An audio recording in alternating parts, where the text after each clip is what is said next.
Hello students, my name is Radhika Marwa. I hope you are preparing very hard for the NEET 2023. तो इस time पे आप लोगों की हेल्प के लिए today we are going to solve the paper of previous year NEET, mean to say 2022 NEET paper.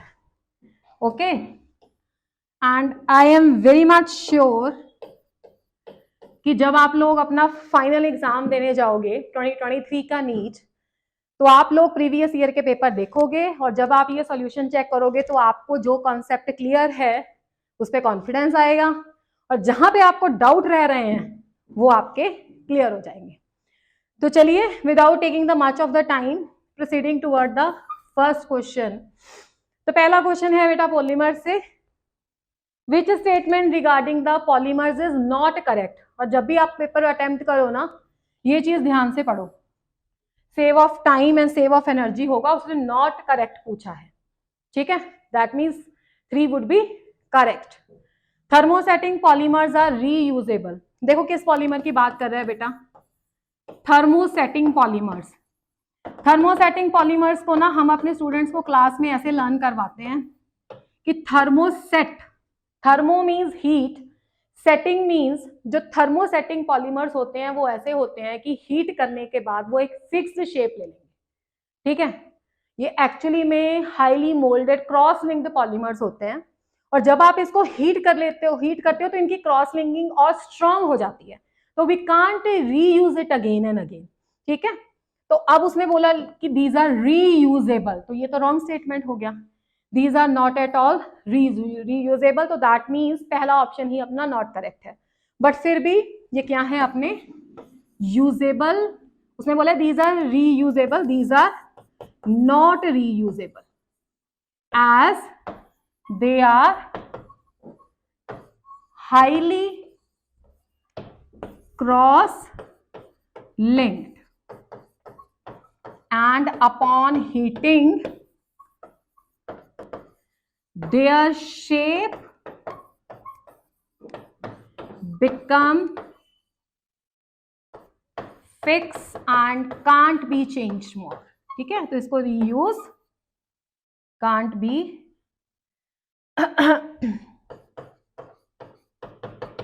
changed. ठीक है जी, बाकी फिर भी एक बार बाकी स्टेटमेंट्स भी देख लेते हैं.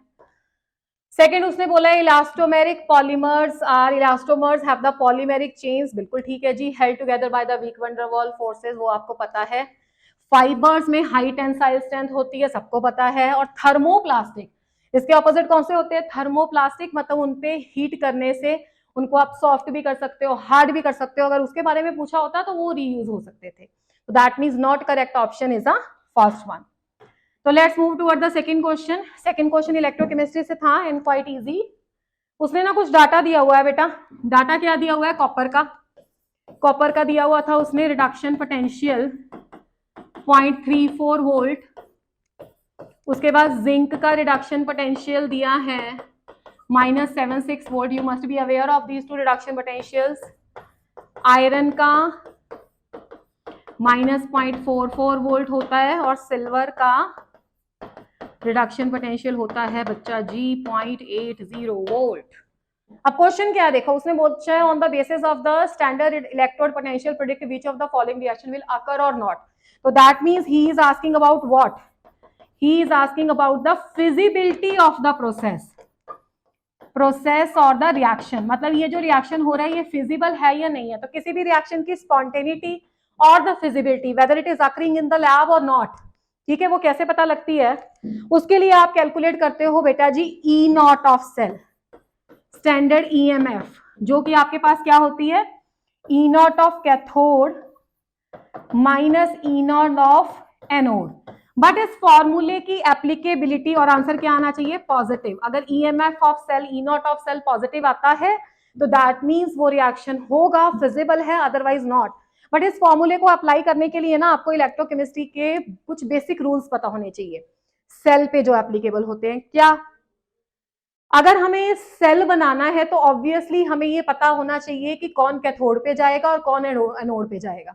ठीक है, तो कंपैरिजन करना है between the values given and always remember comparison बेटा एप्पल टू एप्पल होता है, बनाना टू बनाना होता है। तो सबसे पहले तो never ever forget to convert all the data in the one format, जो कि हम करेंगे रिडक्शन पोटेंशियल की फॉर्म में।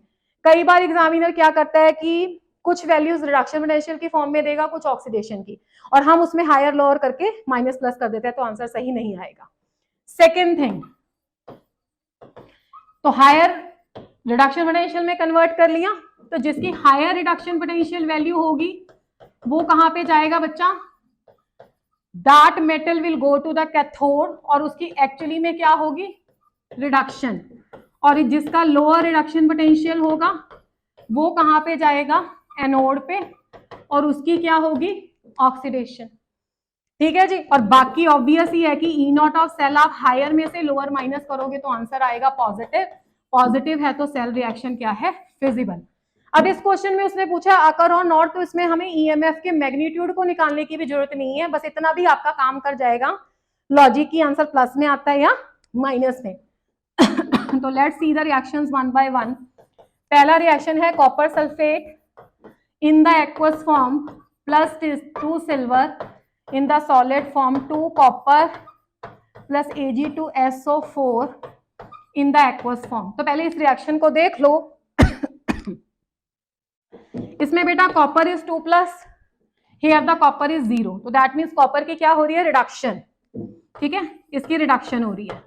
और सिल्वर की क्या हो रही है, 0 to +1, ऑक्सीडेशन। तो यानी कि आपको कंपैरिजन किस किस का करना है, कॉपर और सिल्वर का। उठा लिए जी कॉपर और सिल्वर। हाँ जी, कॉपर और सिल्वर में से चेक इट आउट कि किसका रिडक्शन पोटेंशियल ज्यादा है। कॉपर और सिल्वर में से रिडक्शन पोटेंशियल ज्यादा है सिल्वर का। ठीक है, या अगर आपको ऐसे नहीं समझ में आता तो जिसकी रिडक्शन हो रही है उसका रिडक्शन पोटेंशियल आप पहले लिखो और दूसरे का बाद में, तो आपका आंसर क्या आएगा, नेगेटिव। वो तो आप यहां से भी देख के बता सकते हो कि सिल्वर को कहां पे जाना चाहिए था, कैथोड पे, पर इसमें सिल्वर कहां पे है, एनोड पे, तो that means this is not feasible. Question की को क्रॉस कंफर्म करने के लिए सेकंड ऑप्शन भी देखो क्या है। फिर कॉपर सल्फेट है बच्चा और जिंक है, ये तो सबको पता है रिएक्शन। पहला सेल ही आप लोग ये बनाना सीखते हो। इसमें क्या है बच्चा, कॉपर 2 + 2 0, तो कॉपर की क्या हो रही है, रिडक्शन, और जिंक की क्या हो रही है, ऑक्सीडेशन। तो ई नॉट ऑफ सेल कैलकुलेट करो। लेट्स सी द डाटा, अगर आपको नहीं भी याद तो दिया हुआ था। तो अब किसका कंपैरिजन होता है, रेड कलर से लिख देते हैं, कॉपर और जिंक का। और कॉपर और जिंक में से वो कॉपर की रिडक्शन बोल रहा है, बिल्कुल सही है, 0.34 माइनस 0.76, तो आंसर आपका क्या आएगा, पॉजिटिव। तो ये फिजिबल है। तो सीधा थर्ड रिएक्शन, थर्ड रिएक्शन है कॉपर और iron. Copper sulphate in the aqueous plus iron in the solid, क्या आ जाएगा, आयरन सल्फेट और कॉपर। हाँ जी बच्चा जी, इसमें क्या दिया हुआ है, here we are being given the copper will reduce and the iron will oxidise. तो हम अब कलर यूज कर लेते हैं ब्लू। कंपैरिजन है कॉपर एंड आयरन का। Copper will reduce and iron will oxidise, absolutely true. E naught of cell is 0.34 minus 0.44, तो answer will be positive. Now in the fourth option we have to compare between the your FeSO4 and zinc. ठीक है, तो यहाँ पे हम कुछ space create कर लेते हैं। होप आप लोगों ने ये पॉइंट्स नोट कर लिए होंगे। ओके जी, चलिए अब बेटा इस फोर्थ में किस किस का कंपैरिजन है। In the fourth we have to compare between the FeSO4 in the aqueous form plus the zinc in the solid form, that is giving us the zinc sulfate in the aqueous form plus the iron in the solid form. So it is very much clear for you कि iron इस case में क्या हो रहा है, Fe2 + 2 Fe reduce हो रहा है। ठीक है जी, तो हमने कंपेयर करना है आयरन को और जिंक को। अब देखो यहाँ पे कितना डाटा था, ये था जी 0.34, ये था 0.76, तो ऑब्वियस ही है कि ई नॉट ऑफ सेल पहले आयरन का जाएगा और उसके बाद किसका जाएगा, जिंक का। तो answer will definitely be positive. तो आंसर तो हमारे पास करेक्ट ऑप्शन तो we have done in the first solution, जो हमारे पास आ गया था कॉपर सल्फेट एंड सिल्वर। तो इस तरह से आपको ये क्वेश्चन सॉल्व करना है। तो आपने इसमें जो कॉन्सेप्ट सीखा, देखो 3 कॉन्सेप्ट आपने इसमें सीखे हैं। पहले डाटा कंपेयर कैसे करना है। कंपेयर करने के लिए first of all you have to convert the all data into the reduction potential form. Second, आप लोगों ने सीखा ईएमएफ कैसे निकालनी है, हायर रिडक्शन पोटेंशियल वैल्यू में से lower reduction potential you have to subtract. Third, आपने सीखा how to make the reaction feasible, how to check out the feasibility. ठीक है, तो फिजिबिलिटी के लिए E naught of cell must be positive, और अगर आपको मैग्नीट्यूड पूछा हो यू कैन फाइंड आउट। तो दिस वाज बच्चा जी our third question. Now the second question that was, third is very very easy. Classification से क्वेश्चन है। क्वेश्चन क्या पूछ रहे हैं, हियर वी आर हैविंग 119, उसके लिए आपको क्या देना है, IU pack name. Everybody is aware of 1 के लिए क्या लगता है अन्न, फिर 1 है उसके लिए क्या लगता है अन्न, और 9 के लिए क्या लगता है इन, ई डबल एन। ओके, और बाकी जितने भी आईयू पैक नेमिंग में लिखते हो आप 100 से अबव के लिए, उसके पीछे ईएम लगता है। तो क्या नाम हो गया आपका, अन्न, अन्न इनियम। ठीक है, तो क्या आ जाएगा ऑप्शन, देखिए थोड़ा ध्यान से पढ़ना है इसको, अन्न अन्न इनियम, यस सेकंड वन। फर्स्ट वाले में ऑक्टियम लिखा हुआ था, सेकंड में अन्न नील लिखा हुआ था, फिर अन्न अन्न अन्न फिर अन्न नियम लिखा हुआ था, वो भी गलत है। तो second is a correct option. Now see the question number 4, that is the next question. देखो सरफेस केमिस्ट्री से क्वेश्चन है बेटे, और बहुत इजी क्वेश्चन है, और ये क्वेश्चन बहुत इंपॉर्टेंट भी है, पूछा जाता है, बार बार पूछा गया। ये क्या पूछ रहा है, वो 2 स्टेटमेंट दे रखी हैं। उसने बोला है coagulation of the negative sol. Negative sol को कोगुलेट कौन करेगा बच्चा, नेगेटिव सोल को कोगुलेट करेगा कैटायन। ओके, तो he is asking about the power of the 3 cations for the coagulation. Now we know that coagulating power,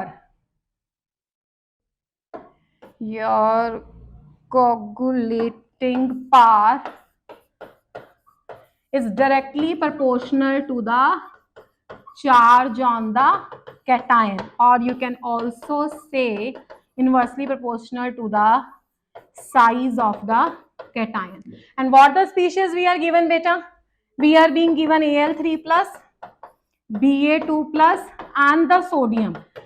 So first of all you can see that these are having the charges in the decreasing order. Aluminium is 3 positive, barium is 2 positive and the sodium in 1 positive. So coagulating power is correct.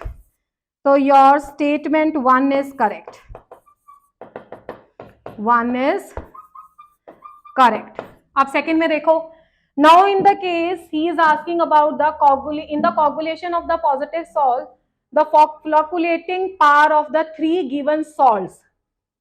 अब वो कह रहा है 3 salt हैं, अब किसकी coagulation करनी है, पॉजिटिव सोल की। तो उसके लिए नेगेटिव का देखें, सेम प्रोसीजर किया, क्या दिया हुआ है पॉजिटिव सोल को कोगुलेट करने के लिए, NaCl दिया हुआ है, सोडियम सल्फेट दिया हुआ है, सोडियम फॉस्फेट दिया हुआ है। इतना तो बेटा सबको पता है कि सोडियम तो सब में सेम है। तो what will be the charges, ठीक है, तो here what will be the coagulating power, that will be Na2PO4 first, then NaSO4, Na2SO4, इसको थोड़ा सा ढंग से लिख देते हैं, सबस्क्रिप्ट है Na2SO4 and then is NaCl, but whatever the answer he has given that is a reverse order. So that means the statement 2 is not correct. तो हमें यही बताना था, 1 is incorrect, 2 is correct, both are incorrect, 1 and 2 are correct, 1 is correct, 2 is incorrect. So that will be the correct answer. Next बहुत आसान question है, MOT से है और इस साल भी आने की प्रोबेबिलिटी है, तो ध्यान से देखिए क्वेश्चन, और रिपीटेड क्वेश्चन है ये भी। क्या दिया उसने, इनकरेक्ट ढूंढना बच्चा जी। द फर्स्ट इज, पहला ही ऑप्शन देखो, O2 प्लस डायामैग्नेटिक है या पैरामैग्नेटिक है, उसने दिया है डायामैग्नेटिक। अब O2 में होते हैं 16 electrons and we are having the 15 electrons in O2 plus. If you remember electronic configuration as per MOT of the O2 that is paramagnetic है ना, pi star 2px1 pi star 2py1। अब बच्चा हमें किसका calculate करना है, O2 plus का, तो that will definitely B pi star 2px1 pi star 2py0। Although these two are the degenerate orbital, if we people were not taking the O2 ion, तब भी ये तो पैरामैग्नेटिक ही था। We know O2 is paramagnetic, that is explained by MOT. Here O2 plus, this is also the paramagnetic, but whatever is given in the question is a diamagnetic, so this is incorrect। Incorrect ही पूछा था इसलिए मैंने इसको टिक लगा दिया, बाकी भी देख लेते हैं। सेकेंड ऑप्शन, बॉन्ड ऑर्डर पूछे हैं O2 प्लस के, O2 के, O2 नेगेटिव के, O2 2 नेगेटिव के। ये मैं आपको ट्रिक से सिखा देती हूँ, वैसे मैंने जेई मेंस के सॉल्यूशन में भी ये बताया था।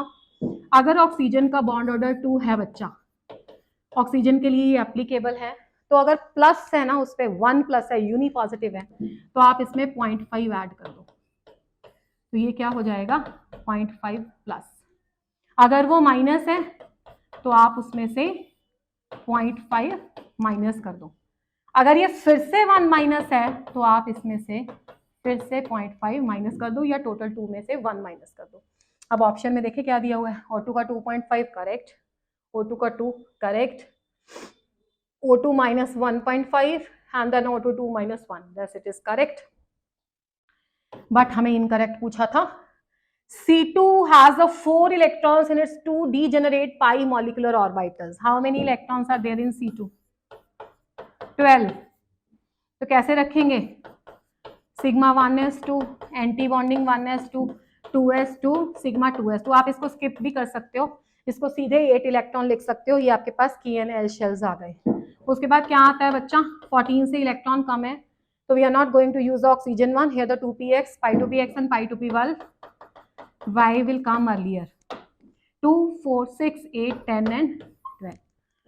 तो उसने बोला है कि दिस इज डीजन has the 4 electrons in the 2 degenerate, yes of course it is correct। when the equal sign is given तो that means these are degenerate and the 2 electrons the each is having। correct है बच्चा जी, but हमें incorrect पूछा था तो ये भी नहीं हो सकता, ये क्रॉस चेक है, क्वेश्चन हमने कर लिया है। H2 plus has a 1 electron, who doesn't know this is the 1 electron, of course। तो क्या आया करेक्ट आंसर, मतलब जो एक्चुअली में इनकरेक्ट था 1। ओके जी, चलिए okay, again question chemical bonding से, amongst the following which will have the maximum LP repulsion। Structure बनाते हैं, जीनन डाइफ्लोराइड। स्ट्रक्चर बनाने के लिए जब एग्जाम में जाते हो, फाइनल एग्जाम में, no need to draw the box diagram, ठीक है, इतना टाइम नहीं है आपके पास। आपको वैलेंस इलेक्ट्रॉन्स पता होने चाहिए, सेंट्रल एटम में कितने, हाँ पहले सेंट्रल एटम ढूंढना भी आना चाहिए, and after that monovalent atom को ज्वाइन करके लॉन पेयर बॉन्ड पेयर कहाँ है, ये सब ज्ञान होना चाहिए। तो what is the central atom, of course it is xenon. Electron count देखो पहले, 2 फ्लोरीन, तो दैट मीन 2 सिंगल बॉन्ड बनेंगे, 2 electrons will get utilized, how many are left, 3 lone pair, तो 3 lone pair and the 2 bond pair they will occupy this position. Now you must have the question in your mind कि ma'am why you have placed the lone pair in the equatorial position. जो मैं अब next आपको बात बता रही हूँ ना, वो वेरी इंपॉर्टेंट है, वेरी वेरी इंपॉर्टेंट थिंग। ये एक मिसकंसेप्शन है कि लॉन पेयर एक्सियल पे आएंगे या लॉन पेयर इक्वेटोरियल पे आएंगे। तो जब मैं कई बार स्टूडेंट से पूछती हूँ तो वो कहते हैं लॉन पेयर हमेशा इक्वेटोरियल पे आते हैं। तो बच्चा, if the lone pair occupy the equatorial position in the TBP, तो what will happen to them in the PBP, तो वहां पे वो एक्सियल में क्यों आते हैं? ऐसा कोई लॉजिक ही नहीं है कि वो एक्सियल पे आएंगे या इक्वेटोरियल पे आएंगे, बहुत सिंपल सा फंडा है, lone pair are highly delocalised, ठीक है, 2 एटम्स के बीच में तो है नहीं है, ठीक है, बॉन्ड पेयर तो 2 एटम के बीच में होता है, 2 न्यूक्लियस के अट्रैक्शन में है, ठीक है। तो these are highly delocalised, they will always occupy the position which is having the higher bond angle. When we are considering the trigonal bipyramidal geometry, in the trigonal bipyramidal geometry the higher bond angle is the equatorial 120। तो इसलिए we use to place the lone pairs in the TBP geometry at the equatorial position, but the same concept in the case of pentagonal bipyramidal geometry is just the reverse। तो रट्टा मारोगे तो question नहीं होगा। वहां पे 72 and 90 are the bond angle. 72 is in the equatorial, 90 is in the axial. तो वहां पे 90 मोर है, तो in that case the lone pair occupy the axial position. तो ऑलवेज रिमेंबर दिस थिंग. ठीक है, तो ये आया. सेकेंड इज स्पेस कम पड़ रहा है हमारे मॉलिक्यूल को, स्टेरिक हिंड्रेंस होगी. तो let's move to the other space. बच्चा सेकंड है ClF3. हाँ जी, क्लोरीन के valence shell interhalogen compound है. क्लोरीन के वैलेंस शेल में कितने इलेक्ट्रॉन है बच्चा? 7. 7 में 3 यूटिलाइज हो गए, बाकी बचे 4. तो 2 आ गए, 3 और 2 5. तो इसका भी वही केस आ जाएगा. ये बन गया, ये भी TBP है. नो डाउट ये ऐसा नहीं रहेगा, थोड़े बेंट हो जाएंगे क्योंकि लॉन पेयर रिपल्शंस हैं, पर चलो वो हमें क्वेश्चन में नहीं पूछा है. IF7 5, IF5 है, सॉरी 7 नहीं है. 5 इसमें यूटिलाइज हो जाएंगे क्योंकि 5 फ्लोरीन आर गिवन. तो 1, 5 + 1 6. 6 वाली ज्योमेट्री आपको आती है ऑक्टाहेड्रल.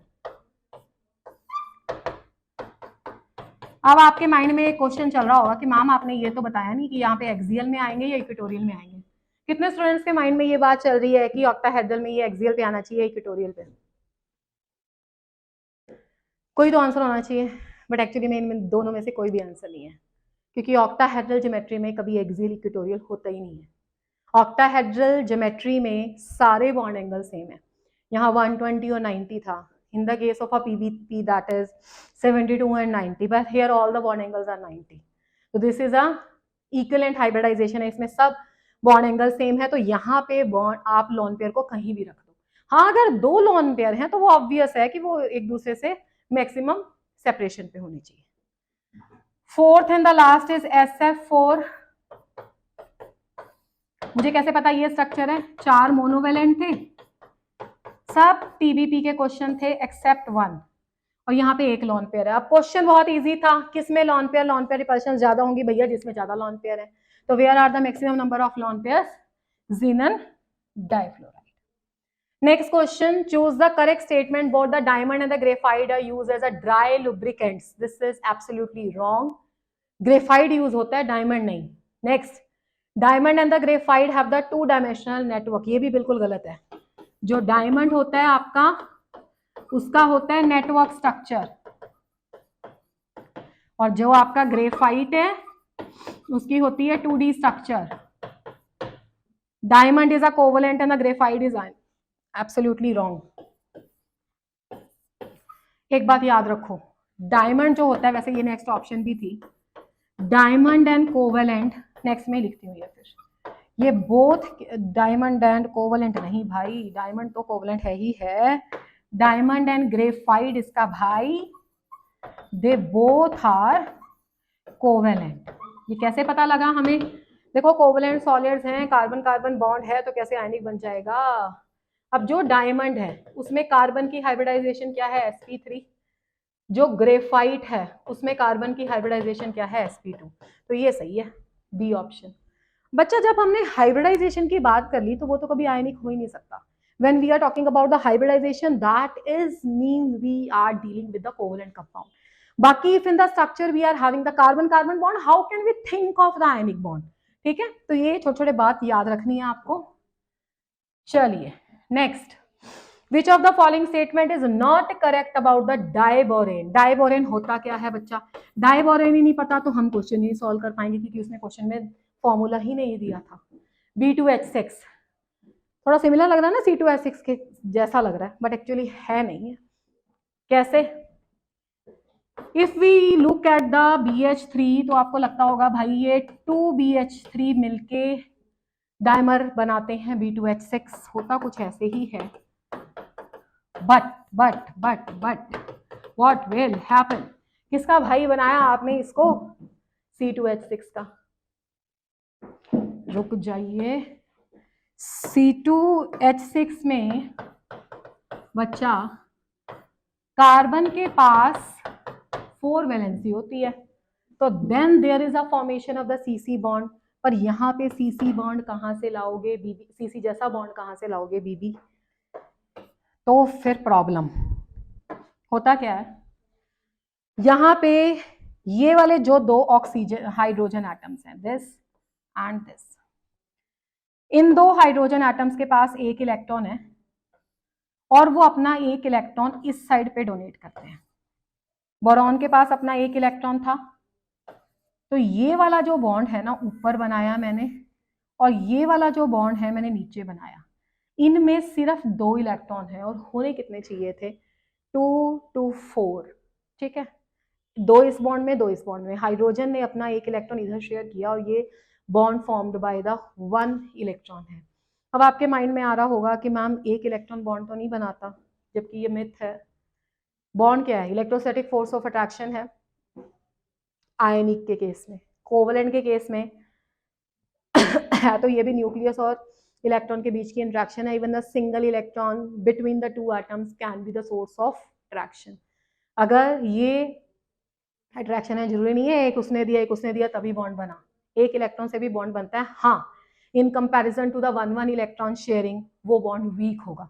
तभी तो जब आप एमओटी करते हो you can have a bond order 1.2, तो 1.2 बॉन्ड ऑर्डर का क्या मतलब होता है, 0.5 एक इलेक्ट्रॉन। ठीक है, तो ये वाले जो बॉन्ड है दो, इन्हें बोलते हैं 2BHB bridged bonds.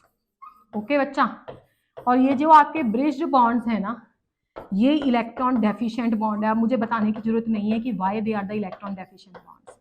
The reason behind that is कि 4 इलेक्ट्रॉन होने चाहिए थे जिसमें पर बॉन्ड एक, और 2 बॉन्ड में 2 इलेक्ट्रॉन है सिर्फ, तो इजीली ब्रेक हो जाएंगे। ठीक है, और ये वाले जो बॉन्ड है 4BH, इनको बोलते हैं टर्मिनल बॉन्ड, और ये नॉर्मल बॉन्ड है। ऐसे वाले बॉन्ड के लिए एक स्पेशल नेम है 3C2E बॉन्ड।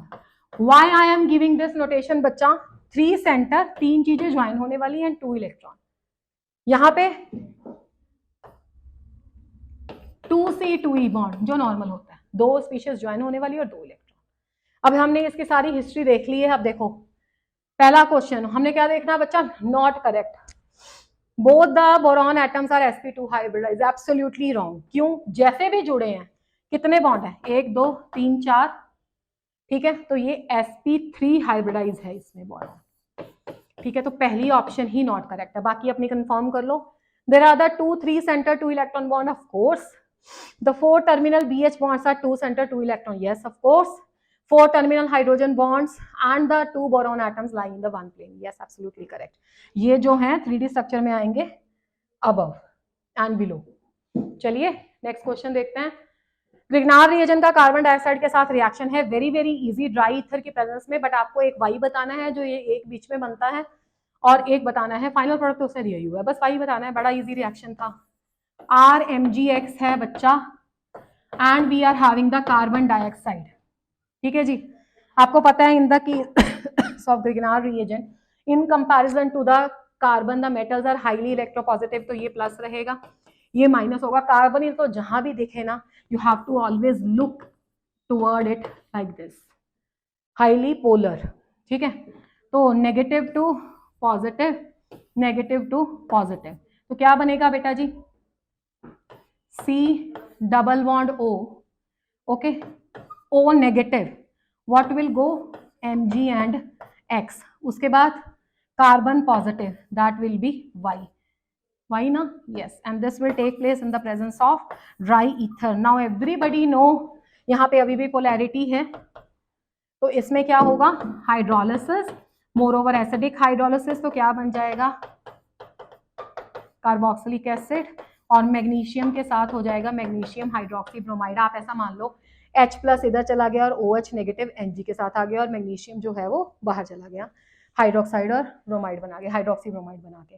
अब इसको कंपाइल करके बस देखना था, और कुछ नहीं था। क्या है जी, RCOOMgX, yes, option number 2 RCOMg। देखो कैसे कंफ्यूज किया हुआ है, एक में RCO लिखा हुआ है, एक में RCO ट्वाइस दिया हुआ है, वो आपने जब बना लिया इंटरमीडिएट तो बना लोगे आराम से।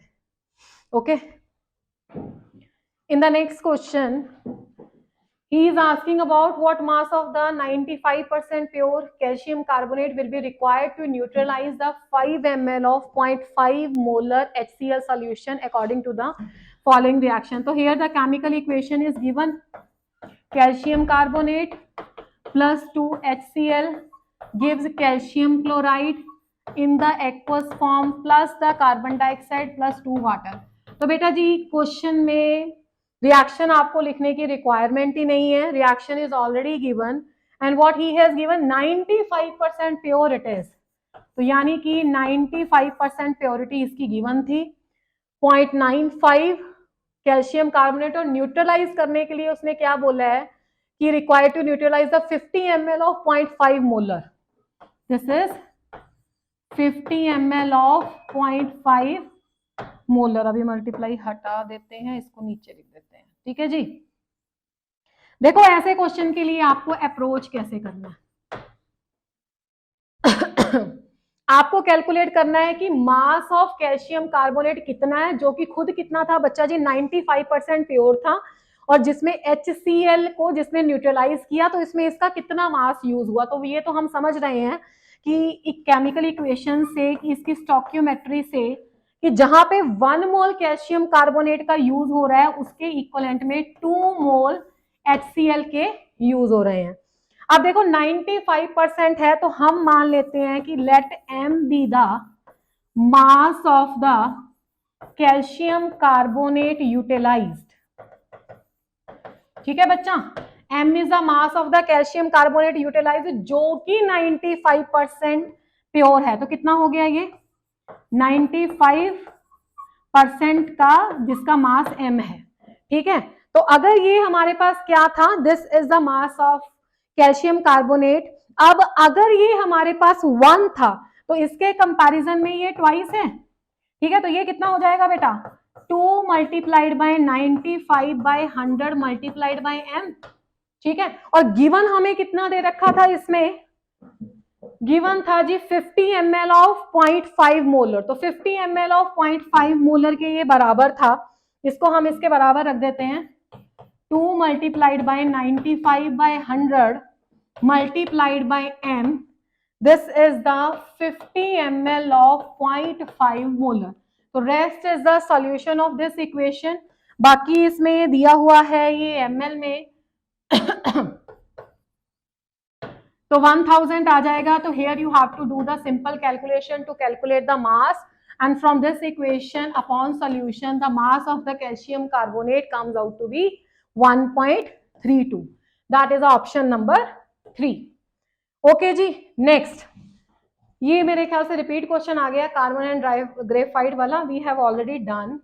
नेक्स्ट है, ये है बच्चा सॉलिड स्टेट से question, in the particular point defect. अच्छा, रीजनिंग एसर्शन का क्वेश्चन था, देखो क्या दिया उसने, in the particular point defect an ionic solid is electrically neutral even if the few of its cations are missing from its unit sales.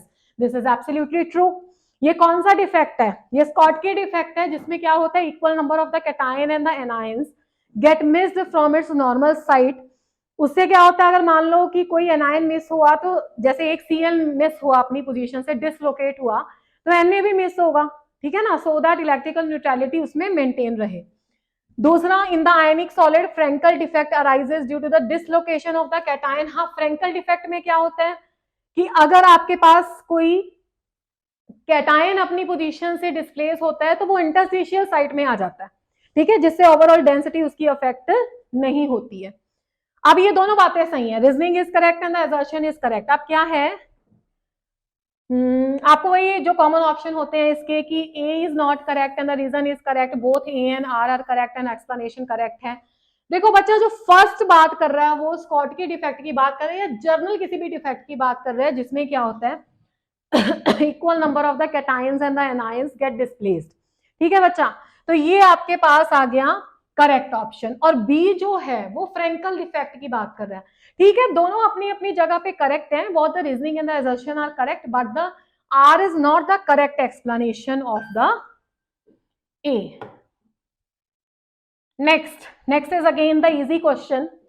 क्या पूछा था उसने, lithium, sodium, potassium hydroxide, caesium, इनके बारे में बात कर रहा है, हमें करेक्ट मैच देना है। तो ए ऑप्शन में जो बेटा लिथियम है, लिथियम कहां पे यूज होता है, लिथियम यूज होता है इलेक्ट्रोकेमिकल सेल में, इलेक्ट्रोकेमिकल सेल्स में, और ये कौन सी ऑप्शन हो गई, सेकंड, बी था सोडियम, सोडियम के बारे में आप जान रहे हो, this is a absorbent for the no this is a coolant in the fast breeder reaction to absorb the neutrons, ये कूलेंट यूज होता है एक्सेस ऑफ न्यूट्रॉन्स को एब्जॉर्ब करने के लिए, this is a coolant in the fast breeder reaction, this is option number 3। C is KOH, KOH का क्या होता है, ये कार्बन डाइऑक्साइड को एब्जॉर्ब करता है, your KOH absorb the carbon dioxide, जो किसमें बदल जाएगा फिर K2CO3 में 1। And the D is the caesium, caesium क्या करता है, ये फोटो इलेक्ट्रिक सेल में यूज होता है, सबको पता है, this is used in the photo electric sales. तो अब अगर इसको मैच किया जाए तो क्या आता है, A is with the 2, A is with the 2, yes. B is with the 3, C is with the 1. This is the first option. A option is correct. ठीक है जी.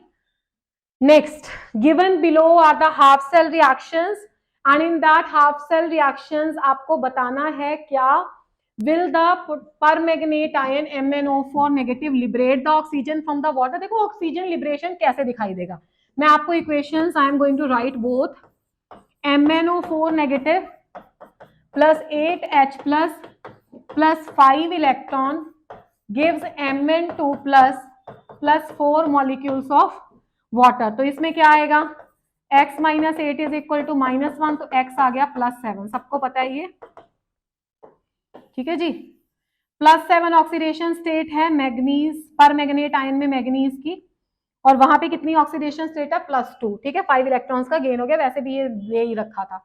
अब इसका E0 वैल्यू देखो क्या दे रखा है, Mn2 + 2 MnO4 नेगेटिव दे रखा है -1.510 वोल्ट। अब बच्चा ये देखो आप बात, ये इक्वेशन में +2 से +7 है, यानी कि ये ऑक्सीडेशन पोटेंशियल है, standard oxidation potential, otherwise the equation is a standard reduction potential, so let's change it, MnO4 negative to Mn2 plus, this is +1.510 volt, okay. तो ये फर्स्ट इक्वेशन हो गई। अब ऑक्सीजन का लिबरेशन करना है इसने, दैट मीन्स अगर ये रिडक्शन हो रही है तो दूसरे की क्या होनी चाहिए, ऑक्सीडेशन। अब देखो ऑक्सीडेशन में अगर आप वाटर लोगे, इक्वेशन में हाफ ऑक्सीजन प्लस H+ और 2 इलेक्ट्रॉन वाटर दे रखा था, हम इसको रिवर्स कर देंगे क्योंकि ऑक्सीजन का लिबरेशन फिर होगा और ये आपके पास होगा ऑक्सीडेशन से, वैसे भी ऊपर वाली इक्वेशन में रिडक्शन है तो ये ऑक्सीडेशन है। अब इसने जो E0 की वैल्यू दे रखी है हम इसको भी रिवर्स करेंगे ताकि दोनों आ जाए रिडक्शन में, ठीक है जी। ये रिडक्शन की वैल्यू थी, okay, let's keep it with the reduction only, क्योंकि डाटा तो हमने रिडक्शन में ही यूज करना है, ठीक है। यही वैल्यू लिख लेते हैं इसकी, E0 value of oxygen to the water is equal to +1.223 volt. अच्छा आप ध्यान से देखना, मेरी बात को सुनना ध्यान से, ऑक्सीजन लिबरेशन है तो केमिकल इक्वेशन में ऑक्सीजन राइट हैंड साइड पे आना चाहिए, उस हिसाब से हमने इसको एडजस्ट किया। अब आप इस इक्वेशन में देखो, यहाँ पे 5 इलेक्ट्रॉन है, यहाँ पे 2 इलेक्ट्रॉन है, जब आपको इस इक्वेशन को बैलेंस आउट करना है तो इसको 5 से मल्टीप्लाई करो और इसको 2 से मल्टीप्लाई करो और उसके बाद दोनों इक्वेशंस को ऐड कर दो, तो ये क्या बनेगा, 2 MnO4 नेगेटिव प्लस, यहाँ पे कितना आ जाएगा देखो, 8 2 16H+ और यहाँ पे कितना आ जाएगा, 5 2 10H+, तो यहाँ पे कितना आया फिर 16 और 10, 6 बचा फिर, ठीक है। चेक कर लेते हैं एक बार दोबारा, 8 और 2 16 थे और यहाँ पे 10 थे, ये 6H+, गॉट इट जी। उसके बाद इलेक्ट्रॉन 5 और 10 उसमें कैंसिल हो जाएंगे और यहाँ पे क्या आएगा, 5 वाटर, तो ये बन गया आपका लेफ्ट हैंड साइड, और राइट हैंड साइड में क्या होगा, 2 Mn2 प्लस 8 वाटर प्लस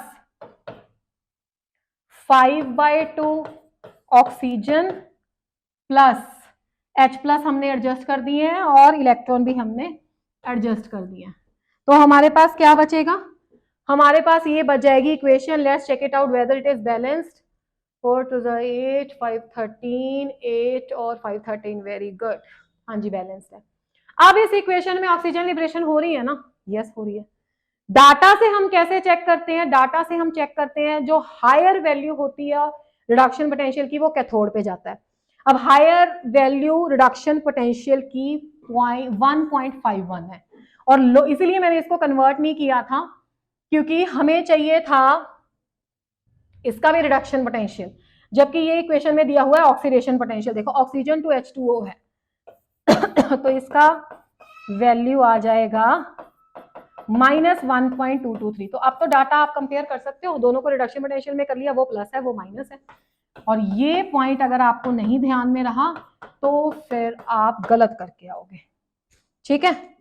ये हमने ऑक्सीजन टू, अच्छा दैट वाज ऑलरेडी रिडक्शन, है ना, ऑक्सीजन का 2 इलेक्ट्रॉन का गेन था, दैट वाज ऑलरेडी रिडक्शन, तब भी ये वैल्यू ज्यादा है 1.223। अब आंसर देख लीजिए कितना आएगा जी, 7 8 2 0.287, यस 0.287 वोल्ट। एक बार मैं इसको फिर रिकैप्चुलेट कर देती हूँ क्वेश्चन को। दोनों डाटा को रिडक्शन पोटेंशियल में रखिए, हायर डाटा को आप कैथोड पे लेके जाओगे, हायर वाली वैल्यू को, और लोअर वाला क्या हो गया आपका मेटल एनोड पे जाएगा, ठीक है। यहाँ पे मैंने दोनों को रिडक्शन पोटेंशियल में रख के देखा तो ऑक्सीजन का लिबरेशन हो रहा था, तो yes it is possible to liberate the hydrogen by the permanganate ion and this is a feasible reaction with the positive value of EMF। Next है बेटा मैच द लिस्ट है, फिर से मैग्नीशियम हाइड्राइड है, जर्मेनियम हाइड्राइड है, diborane है। अब HF क्या है सबको पता है। मैग्नीशियम हाइड्राइड में क्या होता है, पहले बात तो ये आयनिक कंपाउंड है, तो इसके साथ हो गया 4 आयोनिक।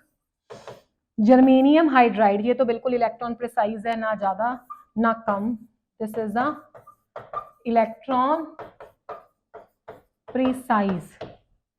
फिर उसके बाद B2H6 इलेक्ट्रॉन डेफिशिएंट 2, इसको भी रोमन में लिख दूं, this is the electron deficient. उसके बाद HF is a electron rich, ठीक है। A24 आएगा, हाँ जी, और B21, A24 B21 C22 and D23, second option. फिर से देख लो, मैग्नीशियम यानी कि एल्कलाइन अर्थ मेटल्स और एल्कली मेटल्स जो हाइड्राइड बनाती हैं तो वो आयनिक होते हैं, तो ये हमने आयनिक में टिक कर दिया। जर्मेनियम हाइड्राइड क्या होगा, जर्मेनियम हाइड्राइड इलेक्ट्रॉन प्रिसाइज होगा। बोरॉन B2S6, बोरॉन हेक्सा वाला जो है B2S6 डाइबोरेन बोलते हैं वैसे इसको, तो that is the electron deficient species we have already done. And the HF is a electron rich, सबको पता है कि फ्लोरीन के पास 3 lone pair of electrons available है, ठीक है जी। Next, the acidic strength of the mono substituted nitrophenol is higher than that of the phenol. Not mono substituted nitrophenol की बात हो रही है, तो यानी कि आप किसी भी पोजीशन पे लगा लो, चाहे आप इसको ऑर्थो पोजीशन पे ही लगा लो, चाहे आप मेटा पे लगा लो, चाहे आप पैरा पे लगा लो, दिस इज ऑब्वियस बेटा कि if you are going to compare them, तो यहाँ पे NO2 ग्रुप का -M इफेक्ट होता है, -I इफेक्ट होता है, स्ट्रॉन्गली इलेक्ट्रॉन विड्रॉइंग ग्रुप है, तो एसिडिक स्ट्रेंथ जो है वो directly proportional to -M -HC और -I होती है, ठीक है। तो अगर हम इसका Ka फैक्टर देखें तो इसका ज्यादा होगा, तो दिस इज करेक्ट। क्यों होती है, जब आप इसका H+ रिमूव करो, कोई इसका फिनॉक्साइड कंजुगेट बेस बनाओगे, तो that will be resonance stabilize, जो उस पे इलेक्ट्रॉन्स आएंगे ना, and NO2 is going to withdraw that, delocalize that, इसलिए। अच्छा, सेकंड बोल रहा है ऑर्थो मेटा एंड पैरा में सेम एसिडिक स्ट्रेंथ है, एब्सोल्युटली नॉट। अगर मैं देखूं ortho nitrophenol, then is the meta nitrophenol, then is the para nitrophenol। तो देखो इसमें ये फैक्ट्स लगाओ, कैसे करोगे। नाइट्रो ग्रुप जब ऑर्थो पोजीशन पे है तो वो -M और -I देता है, आपको पता है, ठीक है। उसके बाद मेटा पोजीशन पे क्या -M ऑपरेट नहीं करेगा, मेटा नहीं ऑपरेट करता है, तो दिस इज सॉरी मीजोमेरिक नहीं ऑपरेट करता है मेटा पे, तो -I होगा यहाँ पे, और यहाँ पे -M भी होगा और -I भी होगा। तो ऑब्वियसली जो 1 और 3 है, यानी कि जो ऑर्थो एंड पैरा है, उनका इलेक्ट्रॉन विड्रॉइंग इफेक्ट वहां पे नाइट्रो का ज्यादा होगा। तो दैट मीन्स मेटा और ortho are more acidic than the para, but out of these two meta position पे तो एम है ही नहीं। और यहाँ पे एम इफेक्ट तो बेटा डिस्टेंस डिपेंडेंट होता नहीं है, the only effect that is distance dependent is the inductive effect. तो उस हिसाब से इसको सबसे स्ट्रॉन्ग एसिड होना चाहिए। बट नेवर फॉरगेट कि यहाँ पे क्या हो जाता है, intramolecular hydrogen bonding. Intramolecular hydrogen bonding होने के कारण सबसे स्ट्रॉन्ग एसिडिक कौन आ जाता है आपके पास, para nitrophenol, after that orthonitrophenol and after that meta nitrophenol। ठीक है, तो ये आ जाएगा। तो that means this is not correct. तो बोथ द स्टेटमेंट तो क्या आएगा भाई, statement 1 correct and statement 2 is not correct. चलिए नेक्स्ट है आपका ड्रग से क्वेश्चन है। ड्रग की क्लास दी हुई है, ड्रग का मॉलिक्यूल दिया हुआ है। एंटासिड्स, सिमेटिडीन है, एंटीहिस्टामिन्स सेल्डेन आ जाएगा, एनाल्जेसिक मॉर्फिन आ जाएगा और एंटी माइक्रोबियल सेल्वेसन आ जाएगा। तो ये कौन सी ऑप्शन बनी, देखो बेटा, ए आ गया 3, बी आ गया 4, C 2 and D 1। This is option number 3। चलिए, the incorrect statement regarding the enzymes is very easy question. Enzymes क्या है, enzymes are the biological catalyst. अब ये जो बायोलॉजिकल कैटालिस्ट हैं आपके इंजाइम, एक्चुअली में these are the complex nitrogenous compounds होते हैं ना ये, तो ये किस कैटेगरी में आएंगे, ये आपके पॉलीमर की कैटेगरी में आएंगे। ठीक है, पर उसने क्या बोला हुआ है क्वेश्चन में, देखो, very specific for the particular reaction and the substrate, absolutely true. Enzymes और सबस्ट्रेट के बीच में लॉक एंड की का अरेंजमेंट होता है। जैसे हर एक पर्टिकुलर लॉक की अलग की होती है, पर्टिकुलर स्पेसिफिक की होती है, ऐसे ही ये भी स्पेसिफिक है। Enzymes are the biocatalysts, absolutely true. Like chemical catalysts, the enzymes reduce the activation energy of the bioprocess. Yes, true. The enzymes are the polysaccharides. No, this is not true. Polysaccharides नहीं है, ये nitrogenous compounds हैं. Next, identify the incorrect statement in that. क्या कह रहा है बेटा, the shapes of the dxy, dyz and the dz orbitals are similar to each other. बिल्कुल सही है यहाँ तक तो। अब D के जो 3 ऑर्बिटल्स हैं, dxy, dyz, dzx, अगर मैं इनकी शेप ड्रॉ करूं तो it is simply like this. ठीक है, मैं अभी ऑर्बिट ड्रॉ किया, I have not made that shaded portion. तो this is x, this is y, तो ये xy है। ठीक है, बीच में हम क्या कर देंगे इसको y, ये अभी ये तक xy बनाया मैंने, y और z कर देंगे, yz हो जाएगा, z और x कर देंगे तो zx हो जाएगा। तो yes, it is similar shape है। नेक्स्ट में इसका second half of the statement क्या है, dx square minus Y square and the dz square are similar to each other. If we are talking about dx square minus Y square, तो ये कैसा होता है, ऐसा। अगर इसको y लिया तो ये माइनस, x लिया तो ये plus. Next is a dz square, dz square देखो ऐसा होता है, this is D z square. क्या लग रहे हैं एक जैसे, no, this is not at all true. dx square minus Y square and dz square are not similar to the shape. All the 5d orbitals are different in size when comparison to the respective 4d। ये बिल्कुल सही है। देखो 5d orbitals में जितने भी मतलब 5d subshell में ऑर्बिटल्स हैं, उनकी शेप जरूर मिलती होगी 4d 3d के साथ, बट साइज तो डिफरेंट है ना, वो हाईली डिफ्यूज होंगे। और द सेकेंड आपकी करेक्ट है। All the 5 4d orbitals have the shape similar to the respective 3d, मैंने पहले ही बोल दिया। In an atom, all the 5 3d orbitals are equal in the energy in the free state. Yes, of course. जब metal free state में होती है ना बेटा, तब उसके सारे ऑर्बिटल्स की सेम एनर्जी है। The moment when the ligands approach to the metal, तब उनकी एनर्जी अलग हो जाती है। तो इसका मतलब है इनकरेक्ट स्टेटमेंट इज 1। चलिए आगे, यहाँ भी इनकरेक्ट स्टेटमेंट है भाई, बहुत सारे क्वेश्चन थे इसमें इनकरेक्ट स्टेटमेंट के इस पेपर में। Racemic mixture shows the zero optical activity. पहले तो ये मुझे बताओ बच्चा, रेसिमिक मिक्सचर होता क्या है। रेसिमिक मिक्सचर होता है प्लस माइनस डीएल, मतलब डेक्स्ट्रा लीवो, है ना। तो इसका मतलब है कि इक्वल अमाउंट में आप एक आपका आइसोमर प्लेन पोलराइज्ड लाइट को, if it is rotating in the right direction, और नेक्स्ट वाला उतने ही मैग्नीट्यूड से लेफ्ट डायरेक्शन में रोटेट करेगा, तो इसका मतलब है नेट आएगा आपके पास मिक्सचर ऑप्टिकली इनएक्टिव। ठीक है जी, पहला तो करेक्ट है। सेकंड, SN1 रिएक्शन में क्या होता है? SN1 रिएक्शन में बच्चा रेसिमाइजेशन होता है, मतलब दोनों बनते हैं plus minus DL। Product obtained by SN2, पढ़ने से पहले ही बता देते हैं, SN2 में आप सबको पता है, इस लेवल पे सब लर्न कर चुके होंगे, इन्वर्जन होता है। और यही लिखा उसने D, enantiomers are the SIMI, super imposable mirror image दे रखा, जबकि ये गलत है। मैं कोई enantiomers क्या होते हैं? enantiomers ऑप्टिकली एक्टिव कंपाउंड है, ये ले लिया मैंने, ऐसे ले लिया। ठीक है, ये एक कायरल कार्बन एटम है इसमें, तो that will always be the optically active. अब मैंने इसकी MI बनाई, ठीक है, मिरर इमेज बनाई, राइट साइड पे मिरर लगाया है, तो ये आएगा। आप अपने हिसाब से राइट लेफ्ट देख लेना। ठीक है बच्चा, Cl ये बनाया हमने। ठीक है, अब इसमें क्या है? इसमें this is optically active, this is optically active. ठीक है, अब अगर ये दो ऑप्टिकली एक्टिव आइसोमर्स हैं और एक दूसरे की मिरर इमेज है, इनको एक दूसरे के ऊपर रखना है। देखो कैसे रखा जाएगा। अगर मैं इसको उठा के इसके ऊपर रखूं, आप बोलोगे कि मैम इसमें तो रोटेशन अलाउड होती है, रोटेशन से मॉलिक्यूल बदल नहीं जाता, that is identical molecule. Yes of course.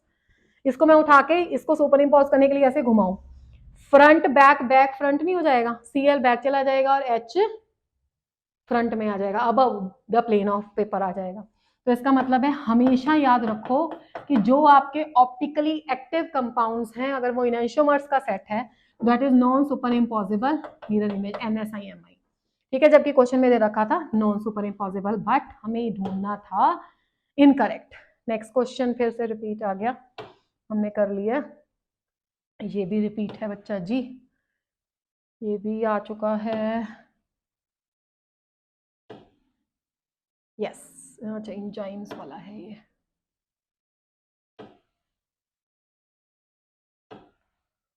Yes, question number 70 number यहाँ पे मेंशन है। उसने पूछा है एरोमेटिसिटी के बारे में। ठीक है, आप एरोमेटिक पे हक्कल्स रूल अप्लाई करोगे। कौन सा कंपाउंड या क्या कंडीशंस होती हैं कि कंपाउंड एरोमेटिक हो? सबसे पहले it should be planar, yes और नो बच्चा। अब प्लेनर कैसे रहेगा? यानी कि या तो उसकी sp2 हाइब्रिडाइजेशन हो या sp हो। ठीक है, sp वाली एग्जांपल्स आपको बहुत कम मिलेंगी आपके लेवल तक, तो sp2 चेक कर लेना, आसान है। सेकंड, उसमें होनी चाहिए डीलोकेलाइजेशन, है ना, delocalisation of the pi electrons, या आप NB बोल सकते हो। लॉन पेयर, मतलब लॉन पेयर डीलोकेलाइज ही कौन सा हो सकता है, NB या पाई, सिग्मा तो होने से रहा। थर्ड बच्चा, it should contain what? 4n+2 pi electron. ठीक है, और इसमें n हक्कल नंबर होता है, मतलब जितने भी पाई इलेक्ट्रॉन्स हो उसको इनके बराबर रख के हक्कल नंबर आंसर आना चाहिए। चेक कर लो एक एक करके, आसान है। पहला देखो, साइक्लोहेप्टाट्राईन बनाया हुआ है, देखो जरा क्या है कंजुगेशन। इसको इधर ले जाओ या इधर लगाओ, आगे कहाँ पे जाएगा ये? ठीक है, तो पहली बात तो sp2 वाली कंडीशन तो ओबे होती है, डीलोकेलाइजेशन इसमें नहीं है। डीलोकेलाइजेशन चार्ज के साथ होती है, जब कोई चार्ज ही नहीं है उसको, तो आगे कहाँ पे जाएगा? ठीक है, एक एक स्टेप मूव करवाओगे। नेक्स्ट, ये पहला मॉलिक्यूल था, साइक्लोपेंटाडाई इनाइल एनायन दिया हुआ है। ठीक है, अब यहाँ पे चेक करो, ये पेयर यहाँ पे मूव करेगा, ये पेयर यहाँ पे मूव करेगा, ऐसे ऐसे ऐसे। ठीक है, डीलोकलाइजेशन बिल्कुल है। अब आप बोलोगे कि मैम देखो sp2 था, कार्बन आयन है, sp2 है ये भी। ठीक है, इसको sp3 मत समझ लेना, जब आप डीलोकलाइजेशन करते हो यहाँ पे डबल बॉन्ड आ जाता है यहाँ पे भी। ठीक है, तो नेवर कंसिडर दिस ओपिनियन कि हाँ sp2 होगा या sp3 होगा, अगर कार्बन आयन तो sp3 ले लेनो, it is involve in the delocalization, यहाँ पे भी डबल बॉन्ड आ गया आपका। And the second thing is 4n+2 में पाई इलेक्ट्रॉन्स करोगे तो कितना आ जाएगा ये? 6 पाई, पाई से पाई कैंसिल और n की वैल्यू कितनी आ जाएगी? 6। आपको पता है बेंजीन वाला केस है 1, तो ये हक्का नंबर है, तो ये भी एरोमेटिक है। अब इसी केस में साइक्लोहेप्टाट्राई इनाइल कैटायन दिया हुआ है, देखो उसमें रेजोनेंस आता है, सॉरी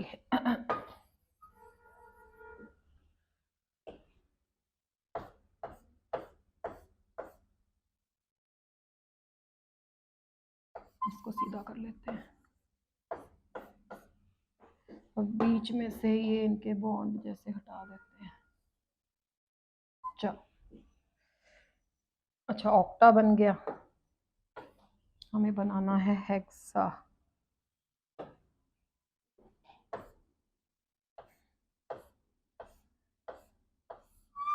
ठीक है, अब देखो, अब डीलोकलाइजेशन है, चाहे इधर से कर लो चाहे उधर से, और यहाँ पे n इज इक्वल टू 1 आएगा हक्कल नंबर, यानी कि 6 पाई इलेक्ट्रॉन्स है। तो ये भी है, एक साइक्लो प्रोपिनाइल दिया हुआ है, वो तो आप वैसे ही चेक कर सकते हो बेटे।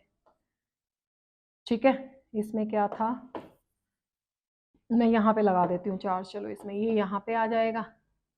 ठीक है, तो आपका पॉजिटिव चार्ज यहाँ पे आ जाएगा, और n इज इक्वल टू 0 करोगे तो 2 पाई इलेक्ट्रॉन है, यानी कि 4n प्लस 2 की वैल्यू कितनी आती है 2, तो n कितना आ जाएगा 0। तो इसका मतलब है first is answer. Next, the given graph is a representation of the kinetics of a reaction. वैसे तो आपको ग्राफ देखते ही समझ आ जाना चाहिए था कि स्ट्रेट लाइन कहाँ कहाँ पे आती है, और बाकी डाटा से इंटरप्रेट करेंगे। वो कह रहा है जीरो ऑर्डर रिएक्शन और फर्स्ट ऑर्डर रिएक्शन में अगर ये रेट और कंसंट्रेशन हो, पहली ऑप्शन देखते हैं, y की वैल्यू अगर रेट हो बच्चा, और x की वैल्यू अगर हो कंसंट्रेशन, और रिएक्शन किसकी बात कर रहा है बच्चा, जीरो ऑर्डर रिएक्शन। अब जीरो ऑर्डर रिएक्शन की डेफिनेशन क्या है, पहले तो ये देखो, जीरो ऑर्डर रिएक्शन होता है कि आपका जो रेट है वो कंसंट्रेशन पे डिपेंड ही नहीं कर रहा। ठीक है, मोस्टली फोटोकेमिकल रिएक्शन इस कैटेगरी में आते हैं। तो रेट इज इक्वल टू के नॉट, एंड के not is something what, it is constant. तो बिल्कुल ठीक है, rate is not depending upon the concentration. Second है फर्स्ट ऑर्डर रिएक्शन में रेट एंड टी हाफ। ठीक है, अगर हम फर्स्ट ऑर्डर रिएक्शन की बात करें तो आपको याद होगा फर्स्ट ऑर्डर रिएक्शन का डाटा, टी हाफ की बात हो रही है तो क्लिक किया होगा माइंड में कि अगर हम देखें K1 0.693 बाई टी हाफ, या आप इसको इस फॉर्मेट में लिख लो, T half is equal to 0.693 by K1। मेरे कहने का मतलब है कि T half doesn't depend upon the initial concentration, doesn't depend upon the initial concentration। अब बेटा जी बहुत इजी सी बात है, यहाँ पे दे रखा है कंसंट्रेशन एंड रेट, नो, तो जीरो ऑर्डर में रेट और कंसंट्रेशन वाला पोर्शन तो सही था, तो ये आ जाएगा T half and the concentration, that is correct. यानी कि अगर टी हाफ हो और यहाँ पे कंसंट्रेशन हो तो भी ऐसा ही आएगा। ये किसके लिए है, फर्स्ट ऑर्डर के लिए, तो इसका मतलब है ये फर्स्ट ऑर्डर वाला ग्राफ सही है और ये वाला आपका जीरो ऑर्डर वाला, तो option fourth is a correct. बड़ा बेसिक क्वेश्चन था ये।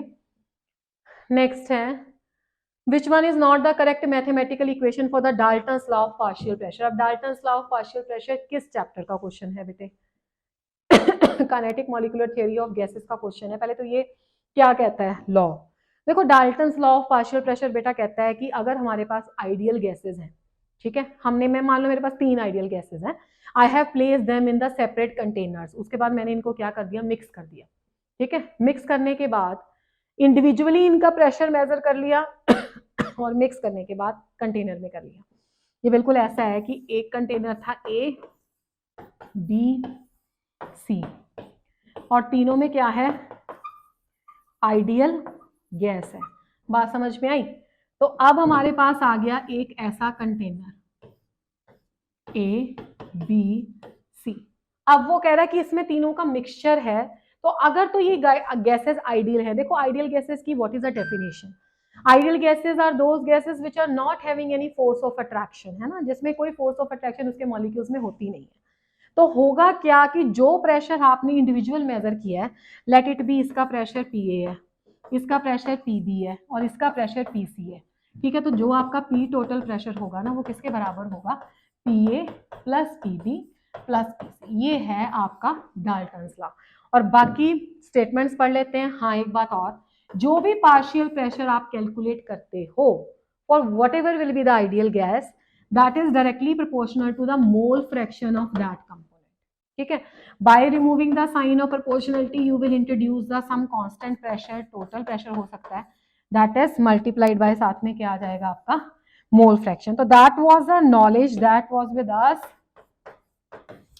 हाँ जी, अब देखो ऑप्शन, वो कहता है P I is equal to X I into P naught, absolutely correct, इसको आई लिख दो, A option, P I is equal to X I into P naught, अच्छा P I naught, no this is not correct, यहाँ पे मैंने इसको P total लिया है, कांस्टेंट प्रेशर है ये, ना कि एक ए का प्रेशर, ठीक है, गलत है ये तो। सेकंड वो कह रहा है P is equal to P one plus P two plus P three, this is absolutely correct, मैंने ए की फॉर्म में लिखा था, P total is equal to P one plus P two plus P three, ये तो सही है। अच्छा, फिर उसके बाद कह रहा है P is equal to N one by R T, वो तो बेटा सिंपल, आपको आइडियल गैस इक्वेशन इस पे अप्लाई करनी थी, N one R T by V हो गया ये, N two R T by V plus N three R T by V, and when it is true, when it is true, जब आपके पास ये तीन की तीन गैसेस का same volume V people are taking and the temperature constant is T, ठीक है, तो इन दैट केस ये आपका आंसर आ जाएगा। और बाकी फोर्थ ऑप्शन करेक्ट है इसकी, फिर say that was a C ना, this is A, this is B, this is C, and the last one is P I is equal to X I into P, yes it is correct. तो incorrect पूछा था तो पहले वाला हो जाएगा ना, दिस इज नॉट करेक्ट, ये तीनों करेक्ट हैं और this is not correct. Next, given below are the two statements, the primary aliphatic amines react with the nitrous acid to give the unstable diazonium salts, primary aromatic amines react with the nitrous acid to form the diazonium salts which are stable even above the 300 Kelvin। पहले तो reaction देखो, जो primary aliphatic अमीन है, यानी कि if I am talking about CH3NH2 है ना, इसको वो बोलता है कि जब ये नाइट्रस एसिड के साथ रिएक्ट करती हैं तो हमारे पास डाइजोनियम सॉल्ट फॉर्म होता है, और ये आपका अनस्टेबल है, जो कि बाद में कन्वर्ट हो जाता है आपके अल्कोहल में, और नहीं लिखते, CH3 लिख देते हैं, ठीक है, CH3OH, और ये क्या है, अनस्टेबल। अब अगर बात हो रही है एरोमेटिक एमीन्स की, ठीक है, C6H5, अगर हम एरोमेटिक की बात कर रहे हैं, ठीक है, इस वाले केस में क्या होगा, तो ये बन जाएगा C6H5N2 प्लस X नेगेटिव, और ये कंपैरेटिवली स्टेबल कंपाउंड है। देखो इसके पीछे रीजन क्या है, जब आप ये वाली एमीन बनाते हो ना N2 plus and X negative, तो ये जो इसका प्लस चार्ज है वो बेंजीन के रिंग के साथ डीलोकलाइजेशन में पार्टिसिपेट करता है, ठीक है, तो ये स्टेबल है। बट क्वेश्चन पता क्या था, वो बोल रहा 300 के अबव, सबको पता है कि डाईएजोटाइजेशन की कंडीशन 273 टू 278 केल्विन होती है, ठीक है, और अगर ये, अब ये किसकी मैं बात कर रही हूँ, ये एनिलीन की बात कर रही हूँ, ठीक है, ये तो मैंने आपको बेसिक बता दिया। अब क्वेश्चन में बोल रहा है प्राइमरी एरोमेटिक अमीन, अब इसका क्या मतलब हो गया, एरोमेटिक है, अगर ऐसे है तो भी रिएक्शन कंडीशन तो इसकी 273 टू 278 है ना, ये तो हमने जनरल बात कर दी एलिफेटिक और एरोमेटिक की, ठीक है, तो second option is not correct, तो 1 is correct and the 2 is not correct. तो कहाँ है भाई, 1 is correct, 2 is not correct, yes incorrect. चलिए, identify the incorrect statement among the following is, कौन सी इनकरेक्ट स्टेटमेंट है, देखते हैं इसको। पहला पॉइंट है बच्चा 1 में क्या दे रखा है, lithium is the strongest reducing agent. अब लिथियम कहाँ है, एल्कली मेटल में है, ठीक है जी, क्या टेंडेंसी है एल्कली मेटल की, tendency to lose the electron. अब इलेक्ट्रॉन लूज क्यों करते हैं, ये क्यों लूज करते हैं, लो आयनाइजेशन एंथैल्पी है। बट आपके माइंड में आ रहा होगा कि ma'am lithium is having the smallest size, में हाइड्रोजन को भी इग्नोर कर रही हूँ, तो इसके केस में कैसे इजीली इलेक्ट्रॉन लॉस हो जाता है, तो बहुत सिंपल लॉजिक है उसके पीछे कि lithium due to the small ion, ये जो आयनाइजेशन का प्रोसेस हो रहा है एक्वस फॉर्म में है, तो इसमें जो हाइड्रेशन एनर्जी है ना, हाइड्रेशन एनर्जी की वैल्यू बहुत ज्यादा नेगेटिव होती है, लार्ज नेगेटिव। अगर मैं इसको लैंग्वेज में बोलूँ ना, तो ऐसे लिखा होता है बुक्स में कि in the case of the lithium the amount of the hydration energy released compensates the ionization energy, इतनी ज्यादा एनर्जी रिलीज होती है कि वो इसकी आयनाइजेशन एनर्जी की नीड को ओवरकम कर देती है। Got it? तो इसका मतलब है कि ये बहुत जल्दी इलेक्ट्रॉन लूज कर देगा, जबकि इसका छोटा साइज है तब भी। ठीक है, तो इसका मतलब इलेक्ट्रॉन लूज किया तो क्या हो गया बच्चा? ऑक्सीडेशन। ऑक्सीडेशन है तो रिड्यूसिंग एजेंट, तो इसका मतलब है पहली स्टेटमेंट तो करेक्ट है, तो ये तो नहीं हो सकती। सेकंड के बारे में बात करें, alkali metals react with the water to form the hydroxide. किसको नहीं पता? सबको पता है, मेटल हाइड्रोक्साइड्स बनते हैं, तो ये भी आपकी नहीं हो सकती। ऑक्सीडेशन नंबर ऑफ के इन KO2। KO2 क्या होता है बच्चा जी? Alkali metals monoxide, peroxide, super oxide सब बनाती हैं, तो KO2 है ये। O2 नेगेटिव को क्या बोलते हैं? Super oxide ion. ठीक है, अभी हमने इसका MOD का क्वेश्चन भी किया है पीछे।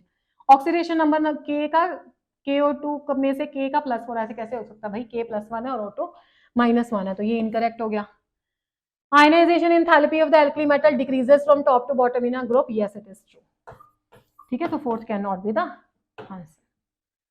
चलिए, IUPAC नेम देना है। बहुत आसान क्वेश्चन आया था, पर चलो, आसान इजी डिफिकल्ट कुछ भी नहीं होता, आता है तो आसान है हमारे लिए, नहीं आता तो डिफिकल्ट है। एंड वन मोर थिंग, ये सबके लिए अलग अलग है ना, हर किसी की अपनी स्पेशल एबिलिटीज हैं, हर किसी का अपना अपना है थॉट प्रोसेस, किसी को कोऑर्डिनेशन अच्छा लगता है, किसी को बॉन्डिंग अच्छा लगता है।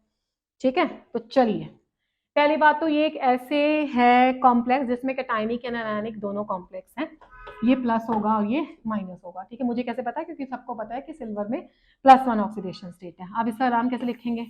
Di aqua silver. सिल्वर के साथ रोमन में ऑक्सीडेशन स्टेट, कैटायन पार्ट खत्म हो गया, रुक जाओ।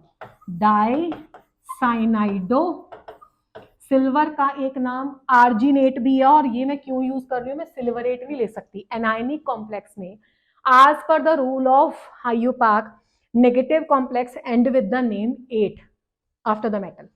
ठीक है, डाइसाइनो आर्जिनेट। ठीक है, तो ये आ जाएगा। आप देख लो correct option, di aqua silver 1 dicyanido argentate, first correct है।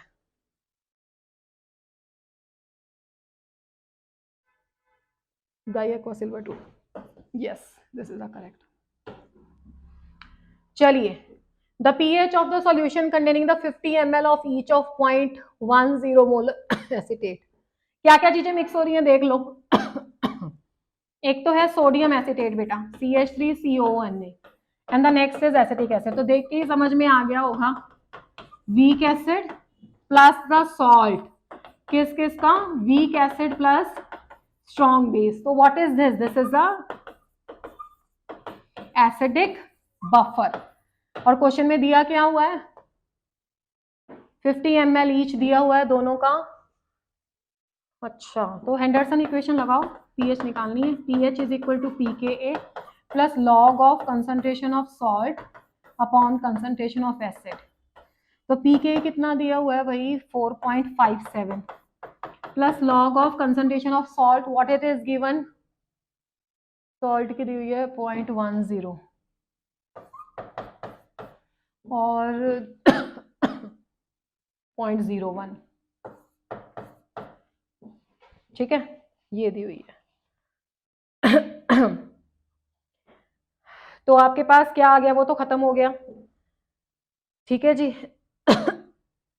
हाँ, एक बात और, अब यहाँ पे क्वेश्चन में उसने क्या दिया हुआ था? उसने क्वेश्चन में दिया हुआ है कि आपके पास 50 ml ईच है, तो कितने सारे बच्चों के माइंड में ये भी बात आई होगी कि इसका क्या करना है वॉल्यूम का। देखो, ये बहुत सिंपल सा फंडा है। अगर आपको ये, वैसे उसने क्वेश्चन में ना क्लैरिटी दी हुई है, अगर उसने ना पेपर में आपको ऐसे दिया होता कि इसका 50 ml है, इसका 40 ml है, तो आप क्या करते? जहां पे आपने कंसंट्रेशन सीधी कैलकुलेट की करके लिखी है ना, वहां पे आप क्या करते? कंसंट्रेशन कैलकुलेट करते। कैसे कैलकुलेट करते? Number of moles per unit volume करके। ठीक है, और नंबर ऑफ मोल्स को फिर आगे मोलैरिटी से कैलकुलेट करते, और दोनों के जो वॉल्यूम है डिफरेंट थे, तो इसका मतलब है यूज करने का, अगर वॉल्यूम सेम है तो फिर तो टोटल वॉल्यूम और इक्वल वॉल्यूम दोनों में कट जाएंगे और कंसंट्रेशन वाला पोर्शन ही आ जाएगा, तो इसमें कोई टेंशन नहीं है। बाकी सिंपल मैथमेटिक्स है। क्या आएगा हमारे पास? दिस इज 4.57 आ गया, प्लस लॉग ऑफ ये 0.1 आ गया, यानी कि 10⁻⁻1, ये -1 आ गया, यानी कि 10⁻⁻2। तो दिस इज 4.57 बेटा जी, प्लस लॉग ऑफ 10 तो दिस इज 1, तो 5.57 ये आंसर आ जाएगा इसका। ठीक है जी, तो that is option number 2। Now see the next, which of the following PV curve represent the maximum work done. देखो अगर आपको सिर्फ इतना पता था ना कि वर्क डन होता है area under the PV curve, तो क्वेश्चन में कुछ भी नहीं था, बहुत आसान था। ठीक है जी, work done is equal to area under PV isotherms लिख देती हूँ क्योंकि कांस्टेंट टेम्परेचर पे है। बाकी तो आपको बस देखना है एरिया, इसमें थोड़ा सा इतना सा एरिया होगा, इसमें इतना सा एरिया होगा, इसमें ये एरिया है। अब इसका मतलब है हमारे पास ये वाली जो ऑप्शन है ऐसे ऐसे ऐसे करके कुछ बनी हुई है इसमें है मैक्सिमम एरिया। तो आपकी बच्चा जी कौन सी ऑप्शन करेक्ट होगी? Third one. Now in the next question we have to match the list बेटा over to the both sides. क्या दिया हुआ है? On the list 1 it is being given as a product formed, and over to the other sides it is a reaction of the carbonyl compounds with, mean to say carbonyl compounds जब react करते हैं किसके साथ, तो these are the product formed। हमें ये match करने हैं reactions। एंड सभी को पता है कि कार्बोनिल कंपाउंड को अगर हमें साइनोहाइड्रिन बनाना है बेटा, तो व्हाट इज द साइनोहाइड्रिन? अगर मैं इसको HCN के साथ रिएक्ट करूं हाइड्रोजन साइनाइड के साथ, तो let's check it out. This is negative, this is positive, positive, negative, negative to positive attack, negative to positive attack. सबसे easy reaction O2H then is CN। तो इस चीज का नाम क्या है? साइनोहाइड्रिन। मैंने रिएक्शन को सॉल्व इसलिए किया है, in case instead of asking this examiner आपको साइनोहाइड्रिन का फॉर्मूला पूछता है तो वो भी आपको पता होना चाहिए। ठीक है, तो इसका मतलब है साइनोहाइड्रिन किसके साथ बनता है? When it has to reacted with the HCN। तो भैया जी A का तो 4 हो गया, तो वैसे तो इससे भी देखो हो जाता है, A का 4 एक ही ऑप्शन में है, but let's solve the others also. Acetal, acetal कैसे बनता है? This is a carbonyl compound. When we are going to react the carbonyl compound with the alcohol, this is R dash OH. This is negative, this is positive, positive, negative, negative to positive, negative to positive. And C, O negative है तो इसके साथ H लग जाएगा और इसके साथ OR लग जाएगा। एसिटल किसको बोलते हैं? अगर बेटा आप इसमें एक और मॉलिक्यूल अल्कोहल का ऐड कर दोगे ना, तो इसमें से वाटर का हो जाएगा लॉस और आपके पास दोनों साइड पे क्या लग जाएगा? OR dash. इसको आप क्या बोलते हो? That is called as acetal. Got it? तो हमारा क्वेश्चन क्या था कि कार्बोनिल को किसके साथ रिएक्ट करें कि एसिटल बने? किसके साथ करें जी? अल्कोहल के साथ। तो that means with the alcohol. A4 is correct, B3 is correct. Next is a Skiff's base. Now let's check it out कि what is the Skiff's base. Carbonyl को अगर हमने लेट इट बी अमीन के साथ react किया तो क्या हो जाएगा? कंडेंसेशन हो जाएगा and the answer will be C double bond ONR। This is called as the Schiff's base. ठीक है, आई एम सॉल्विंग ताकि आपको याद रहे कि स्किफ्स बेस का फॉर्मूला भी क्या होता है। तो अमीन के साथ हो गया। ठीक है, C2 is also correct. Last is very very easy, oxime. This is ABC। Now D is the oxime. Oxime कैसे बनेंगे? नाम से ही क्लियर है बेटा, when you are going to react with the hydroxyl amine. ये हाइड्रोक्सिल अमीन के साथ रिएक्ट हो गया तो C double bond ONOH। This is called as oxime. तो oxime with the hydroxyl amine. तो all the options are correct, correct matches for the 1 number. चलिए जी, let's move to the next question. Which of the following sequence of the reaction is suitable to synthesize the chlorobenzene? If you have to prepare the chlorobenzene ना बेटा, तो first reaction that will come to your mind is benzene की chlorination कर दें किसकी presence में? Anhydrous aluminium chloride की presence में, जो कि आपका क्या है? जो कि आपका है हेलोजन कैरियर। ठीक है, but we have to look for the other options also कि क्या वो सीक्वेंस ट्रू है या नहीं है। तो ये रिएक्शन, ठीक है, इलेक्ट्रोफिलिक सब्स्टिट्यूशन रिएक्शन जो बेसिक रिएक्शंस होते हैं बेंजीन रिंग के। पहला दिया हुआ था एनिलीन के साथ HCl और हीटिंग, ठीक है, सेकंड दिया हुआ था benzene two chlorine and hydrous FeCl3 जो भी हमने किया है। Then is phenol plus NaNO2 plus HCl plus CuCl। ठीक है जी, फिर उसके बाद है दिस प्लस HCl। तो मोस्ट अप्रोप्रिएट ऑप्शन क्या होगी इसमें? Option number 2। चलिए, in the next question the Kjeldahl's method for the estimation of nitrogen अगर आप लेते हो तो he is asking about can be used to estimate the amount of nitrogen in which of the following compound. देखो ये actually में है qualitative analysis. If we have to perform the test in order to determine की reaction में nitrogen present है या नहीं, तो वो पूछ रहे हैं इनमें से किस में पता लग जाएगा जल्धाल्स मेथड से। देखो जो जल्धाल्स मेथड है ना उसमें ना तो एजो ना ही नाइट्रो और ना ही जो रिंग में नाइट्रोजन प्रेजेंट है जैसे कि पेरिडीन है, क्योंकि ये अमोनियम सॉल्ट में कन्वर्ट नहीं होते। तो आपके पास क्या आएगा जो जल्धाल्स मेथड में यूज हो जाता है in order to detect the nitrogen, that is the aniline.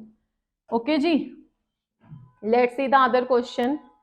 Next में statement 1 and 2 are given and the correct पूछा है, करेक्ट इनकरेक्ट। पहला क्वेश्चन है the boiling point of the aldehyde and the ketones are higher than the hydrocarbons of the comparable molecular masses because of the weak molecular association in the aldehyde and the ketones due to the dipole-dipole interactions। ठीक है, aldehyde and ketones के case में boiling point ज्यादा होते हैं और hydrocarbon के case में बॉइलिंग पॉइंट कम होते हैं। ये बिल्कुल करेक्ट स्टेटमेंट है। देखो बॉइलिंग पॉइंट किस चीज पे डिपेंड करते हैं? बॉइलिंग पॉइंट डिपेंड करते हैं मैग्नीट्यूड ऑफ इंटरमोलिकुलर फोर्सेस पे। ठीक है, और इंटरमोलिकुलर फोर्सेस आपको पता है एल्डिहाइड एंड कीटोन्स जो हैं दे आर पोलर, उनमें ज्यादा होंगी, और जो हाइड्रोकार्बन है उनमें मतलब एल्डिहाइड एंड कीटोन्स में आप डाइपोल डाइपोल इंटरेक्शंस उनको नाम दोगे, जबकि जो आपके आपस में मॉलिक्यूल एसोसिएट तो नहीं होंगे ना, उसमें जो स्ट्रॉन्ग बॉन्ड है दैट इज अ कार्बोनिल। ठीक है, जिसमें क्या हो जाएगा आपके पास पोलैरिटी डेवलप हो जाएगी, जबकि हाइड्रोकार्बन तो नॉन पोलर है, उनमें तो वीक इंट्रैक्शंस होगी, तो उनके बीपी ज्यादा है। Yes it is true. फिर वो कंपैरिजन किसका कर रहा है? Aldehyde and the ketones with the alcohol. वो कह रहा है the boiling point of the aldehyde and the ketones are lower than that of the alcohol. Yes बिल्कुल ये करेक्ट है, क्योंकि एल्कोहल में क्या होता है, एल्कोहल में हो जाती है एच बॉन्डिंग। कौन सी हाइड्रोजन बॉन्डिंग हो जाती है? That is the intermolecular hydrogen bonding. Okay, और इंटरमॉलिक्यूलर हाइड्रोजन बॉन्डिंग जो होती है आपके पास एल्कोहल्स में, उसके कारण क्या होगा कि अल्कोहल के मॉलिक्यूल क्या हो जाएंगे ना बेटा, अल्कोहल के मॉलिक्यूल एसोसिएटेड फॉर्म में आपको नजर आएंगे। और जब भी आपको बॉइलिंग पॉइंट डिटरमिन करने होते हैं तो इंटरमॉलिक्यूलर हाइड्रोजन बॉन्डिंग से बॉइलिंग पॉइंट इंक्रीज होते हैं, क्योंकि वो क्या करते हैं डिफरेंट मॉलिक्यूल को बाइंड करते हैं। तो ऑब्वियसली हमें ज्यादा एनर्जी सप्लाई करनी पड़ेगी, ज्यादा फोर्स लगेगी उनको रिमूव करने के लिए। तो सेकंड भी करेक्ट है। एप्रोप्रिएट आंसर पूछा है तो आंसर क्या आएगा? Both the statement 1 and 2 are correct. चलिए जी, next question. Yes, next question he is asking about the boiling point of the hydrides. देखो boiling point down the group, किस ग्रुप की बात हो रहा है? 16 ग्रुप की एलिमेंट ऑक्सीजन फैमिली की, और उसमें ऑर्डर क्या दे रखा है बेटे? ऑर्डर दे रखा है वाटर, मतलब डाउन द ग्रुप इंक्रीज दे रखा है selenium and the tellurium hydride. Down the group वो कह रहे हैं कि बॉइलिंग पॉइंट इंक्रीज होते हैं। This is not absolutely true बेटा। व्हाई? बिकॉज वाटर किस फॉर्म में है? यहाँ पे लिक्विड फॉर्म में है। वाटर में क्या है? हाइड्रोजन बॉन्डिंग है। तो बॉइलिंग पॉइंट जो होगा no doubt down the group increase जरूर होता है, पर वाटर का बॉइलिंग पॉइंट ज्यादा होता है। तो in nutshell we can't say कि down the group regular increase है। तो यहाँ पे एक इरेगुलर पैटर्न आ गया ना, तो इसका मतलब है पहली स्टेटमेंट नहीं ट्रू होगी, ऑर्डर जो उसमें दिया है। Second, he is saying the boiling point of these hydrides increases with the increase in the molecular mass. अब देखो मॉलिक्यूलर मास तो फिर नीचे तो डाउन द ग्रुप बढ़ना चाहिए था, वाटर का तो मॉलिक्यूलर मास कम है, तो मैंने कहा ना ये रेगुलर इंक्रीज नहीं है, तो that's why the second option is also not correct. तो यहां पे आ जाएगा both are not correct. Okay जी, चलिए okay. In the next question देखो, सिर्फ डेफिनेशन से क्वेश्चन था ये। In the 1 molar solution that contains the 0.5 mole of the solute that is, उसने पूछा है डेफिनेशन लगाओ, वो कह रहा है आपको भाई मोलैलिटी, मोलैलिटी का क्या सिंबल होता है बेटा? Small m। डेफिनेशन क्या होती है मोलैलिटी की? Number of the moles of solute divided by the weight of the solvent. बच्चा अगर वेट ऑफ द सॉल्वेंट ग्राम में ले रहे हो तो मल्टीप्लाई क्या करना पड़ेगा आपको? 1000 में लेना पड़ेगा। ठीक है, अब आप देखो इसमें वेट ऑफ द सॉल्वेंट आता तो ml वाली कोई ऑप्शन नहीं होगी। बाकी आपको आंसर क्या देना है? 1 मोलर। तो इतना तो मैथमेटिक्स आप बिना लगाए भी कर सकते थे। 0.5 मोल दे रखे हैं, तो 0.5 के साथ क्या होना चाहिए फिर? 500 ग्राम ऑफ सॉल्वेंट होना चाहिए, तभी आपका आंसर क्या आएगा? तभी आपका आंसर आ जाएगा इसमें 1 मोलर। ठीक है, तो आंसर कौन सा आ गया? ये भी नहीं हो सकता, थर्ड वन। ठीक है जी, that is a direct option. चलिए next, given below are the two statements, one is labelled as A and other is R. फिर से वही काम है। देखो एजर्शन में क्या दे रखा बच्चा? He is talking about the ICL। ICL क्या हो गया? देखो कैसे कंपाउंड है, ये इंटर हैलोजन कंपाउंड है। देखो इसमें I और C दोनों, Cl दोनों हैलोजन्स हैं। तो वो कह रहा है कि ICL is more reactive than the iodine. अब बच्चा ये देखो कि आयोडीन और ICL की अगर reactivity you people have to compare, तो how you are deciding the reactivity? देखो जिसके बीच में वीक बॉन्ड होगा, नो डाउट आयोडीन के बीच में भी वीक बॉन्ड है बिकॉज बिगर साइजेस हैं। अब ICL में इंटर हैलोजन कंपाउंड में इससे भी कम स्ट्रॉन्ग, इसके कंपैरिजन में तो स्ट्रॉन्ग बॉन्ड है ना, या हम ऐसे बोल सकते हैं। देखो आपके माइंड में आ रहा होगा मैडम फ्लोरीन, यस फ्लोरीन इसमें नहीं आता, बिकॉज अगर फ्लोरीन देखो तो फ्लोरीन एक दूसरे के साथ स्ट्रांगली एसोसिएटेड है। Otherwise except the fluorine rest all the interhalogen compounds. ये स्टार पॉइंट लिख लेना। Interhalogen compounds have the weaker bonds than the halogens। तो बच्चा अगर उनका वीकर बॉन्ड्स है in comparison to the halogens, वो मैंने एक्सेप्ट क्या लिख दिया यहाँ पे? F2। तो वो क्या हो जाएगा? ब्रेक हो जाएगा। तो ICL ये बॉन्ड वीक है तो ये क्या हो जाएगा? ब्रेक हो जाएगा। ब्रेक हो जाएगा तो दैट मीन्स ये स्पीशीज क्या हो जाएगी? Highly reactive. तो पहली बात तो भाई वो सही कर रहा है कि this is a reactive one. Yes it is absolutely true. Next में उसका रीजन मैंने लिखी दी है कि ये वीक बॉन्ड है। ठीक है, तो वही उसने बोला है कि this is weaker than the II, और ये उसकी करेक्ट एक्सप्लेनेशन भी है because we have already used that explanation in order to solve that ICL's high reactivity. तो both A and the R are correct and also R is the correct explanation of A. Gadolinium has the low value of the third ionization enthalpy because of, देखो मैं repeatedly बोलती हूँ और आपको mains के paper के solution में भी बोला था कि F ब्लॉक के एलिमेंट्स के अगर सभी के आपको नाम या एटॉमिक नंबर नहीं पता तो एटलीस्ट जिनमें F0 बन सकता है किसी स्टेबल ऑक्सीडेशन स्टेट में, 7 और 14 half filled, fully filled, empty. Electronic configuration का चार्ट एनसीईआरटी में दे रखा है, उसको देखो। अगर सभी को नहीं लर्न कर सकते तो 0, 7 और 14 हाफ फिल्ड, फुली फिल्ड और एम्प्टी के atomic number with electronic configuration जरूर लर्न करो। अदरवाइज अब देखो इस क्वेश्चन में दे ही नहीं रखा था उसने एटॉमिक नंबर। ठीक है ना। अब गैडोलिनियम में 64 होता है तो जीनन आ जाएगा पहले 54, उसके बाद क्या आएगा देखो, उसके बाद आता है 4F। 4F में जाएंगे 7 इलेक्ट्रॉन, 61 हो गए, फिर 5D में 1। ठीक है जी, फिर 6S में 2।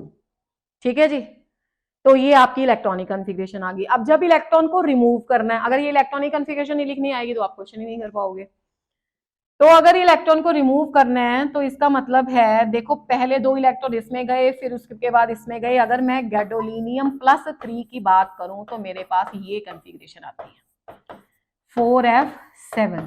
और आप लोगों को बताने की जरूरत नहीं है, everybody is aware of this fact that 4F7 is a half filled and the stable configuration. Stable configuration. तो बच्चा अगर ये स्टेबल है तो इसका मतलब है after the removal of the 2 electron third electron बहुत इजीली चला जाएगा इसमें से।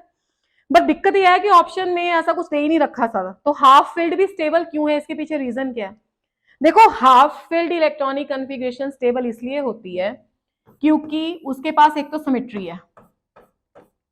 देखो 1 2 3 4 5 6 7 सिमेट्रिकल कन्फिग्रेशन है। नेचर लव्स द सिमेट्री, वो सिमेट्रिकल कन्फिग्रेशन स्टेबल हो जाती है, ठीक है। And the second thing is है यहाँ पे most important is high exchange energy. What does it mean? High exchange energy. पहले तो देखो ये कैसे ऑर्बिटल है, these orbitals are called as a degenerate orbital, same energy के ऑर्बिटल है। तो इसका मतलब है इलेक्ट्रॉन क्या पसंद करता है, वो कहते हैं ना, एक स्टेटमेंट में बोलती हूँ हमेशा, if there are the chances of the delocalization always consider it on a priority. जितना इलेक्ट्रॉन घूमेगा, जितना डीलोकलाइज होगा, उतना स्टेबलाइज होगा। तो अगर आपके इलेक्ट्रॉन को ये 7 सीट्स एक बेंच पे एक जैसी मिल रही है, तो जो इलेक्ट्रॉन नंबर 1 है तो वो यहाँ पे यहाँ पे यहाँ पे यहाँ पे यहाँ पे यहाँ पे एक्सचेंज मार सकता है। ऐसे ही देखो मैं इसको भी कितने सारे एक्सचेंज कर सकती हूँ। ऐसे ही थर्ड को, फोर्थ को, फिफ्थ को अगर मैं सोच रही हूँ कि बैक अलाउ नहीं है, तो देखो कितने सारे एक्सचेंज हो सकते हैं। जितने एक्सचेंज होंगे, हर एक एक्सचेंज में इलेक्ट्रॉन स्टेबलाइज हो रहा है। अगर एक्सचेंज एनर्जी रिलीज हो रही है तो इसका मतलब है कंपाउंड स्टेबल हो रहा है उस पर्टिकुलर ऑक्सीडेशन स्टेट में। तो इसका रीजन क्या आएगा? देखो, half filled configurations are stable due to the first reason is the high exchange energy, second is the symmetry. तो high exchange energy would be the answer. चलिए नेक्स्ट है बेटा, compound x on reaction with the ozone form followed by the zinc and the water. देखो जी, ozone lysis का reaction है, but reaction उसने कैसे पूछा है कि उसने बोला है कि कोई कंपाउंड एक्स है, ठीक है। कंपाउंड एक्स की हमने ओजोनलिसिस करी, फॉलोड बाय जिंक और वाटर के साथ उसका रिएक्शन किया, तो दो प्रोडक्ट्स आए P1 एंड P2। और उसने क्या किया है, उसने प्रोडक्ट दे दिए हैं, हमें स्टार्टिंग कंपाउंड कैलकुलेट करना है, फाइंड आउट करना है। देखो, ओजोनलिसिस का बहुत सिंपल एक मेथड है कि अगर आपको प्रोडक्ट्स पता है ना, आपको क्या करना है, उनके कार्बोनिल को एक दूसरे को फेस करवा के ऑक्सीजन एलिमिनेट करा देना है और उस पर डबल बॉन्ड से लगा देना, तो आपके पास आंसर आ जाएगा। क्या कहा मैंने? Let's see. पहला कंपाउंड क्या है? फॉर्मेल्डिहाइड। फॉर्मेल्डिहाइड का सब बच्चों को पता है क्या होता है फॉर्मूला, ये है बच्चा जी फॉर्मेल्डिहाइड, प्रोडक्ट नंबर 1। सेकेंड है 2 मिथाइल प्रोपेनॉल। अब 2 मिथाइल प्रोपेनॉल कैसे लिखेंगे? ये 2 पे मिथाइल है, 3 कार्बन है, एक हाइड्रोजन यहां हो गया, और यहाँ पे आपके पास क्या आ गया? C double bond O and H, यही आ गया ना। ये देखो 1 2 3, 2 पे मिथाइल, बाकी प्रोपेनॉल है। अब हम क्या करेंगे, ये प्रोडक्ट हैं ओजोनलिसिस के, this is P1 and this is P2। तो बट बेटा नेक्स्ट स्टेप क्या होगा? तो इसका मतलब है कि जो स्टार्टिंग वाली एल्कीन होगी उसमें ओजोन की जब एडिशन करी तभी इसमें ये आए होंगे ना प्रोडक्ट। तो इसमें से जो आपने ऑक्सीजन दिए हैं वो हटा दो और बाकी को आप वहां पे डबल बॉन्ड से जोड़ दो। तो क्या बन जाएगा? देखो structure, CH2 double bond CH CH CH3 CH3। बाकी तो आप इतनी स्मार्टली कर लोगे, 1 2 3 4। तो क्या नाम आ गया भाई? This is your 3 methyl but 1E, ठीक है, 3 मिथाइल ब्यूट 1E। तो what would be the correct option? That is option number 2, ठीक है जी। नेक्स्ट क्वेश्चन क्या है? नेक्स्ट है फर्स्ट ऑर्डर काइनेटिक्स का।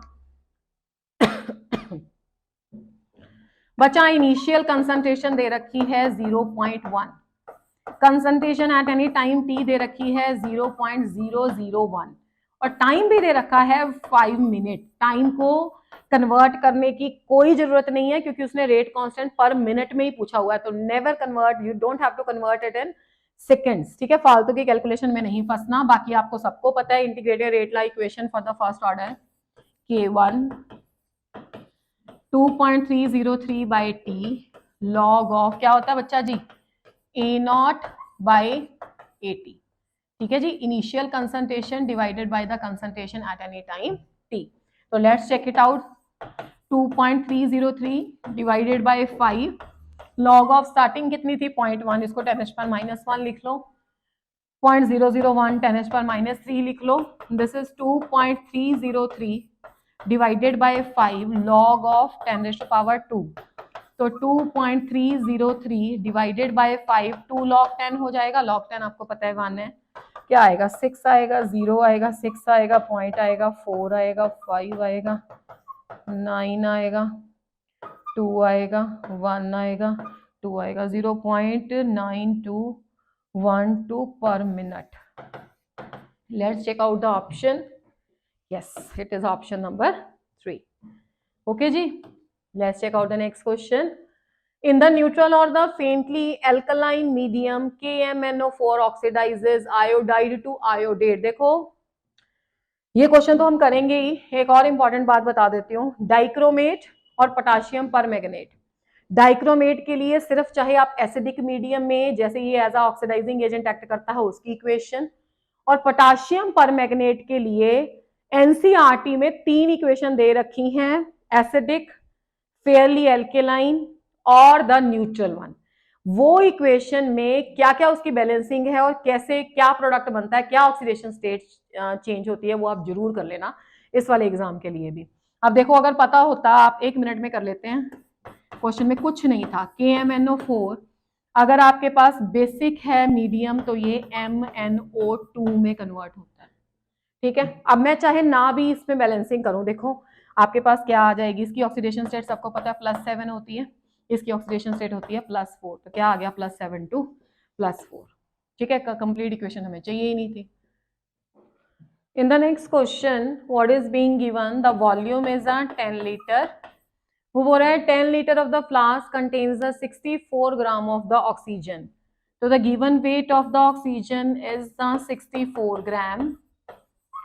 Assume the oxygen to behave ideally. The pressure inside the flask in the bar is, और moreover R की value भी दे रखी है.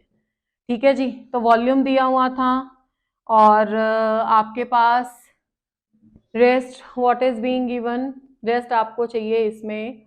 हाँ, मॉलिक्यूलर वेट भी आपको ऑक्सीजन का पता है. Molecular weight of the oxygen is that is 32, because उसने बोल ही रखा है हमें कि that is the O2 you have to consider.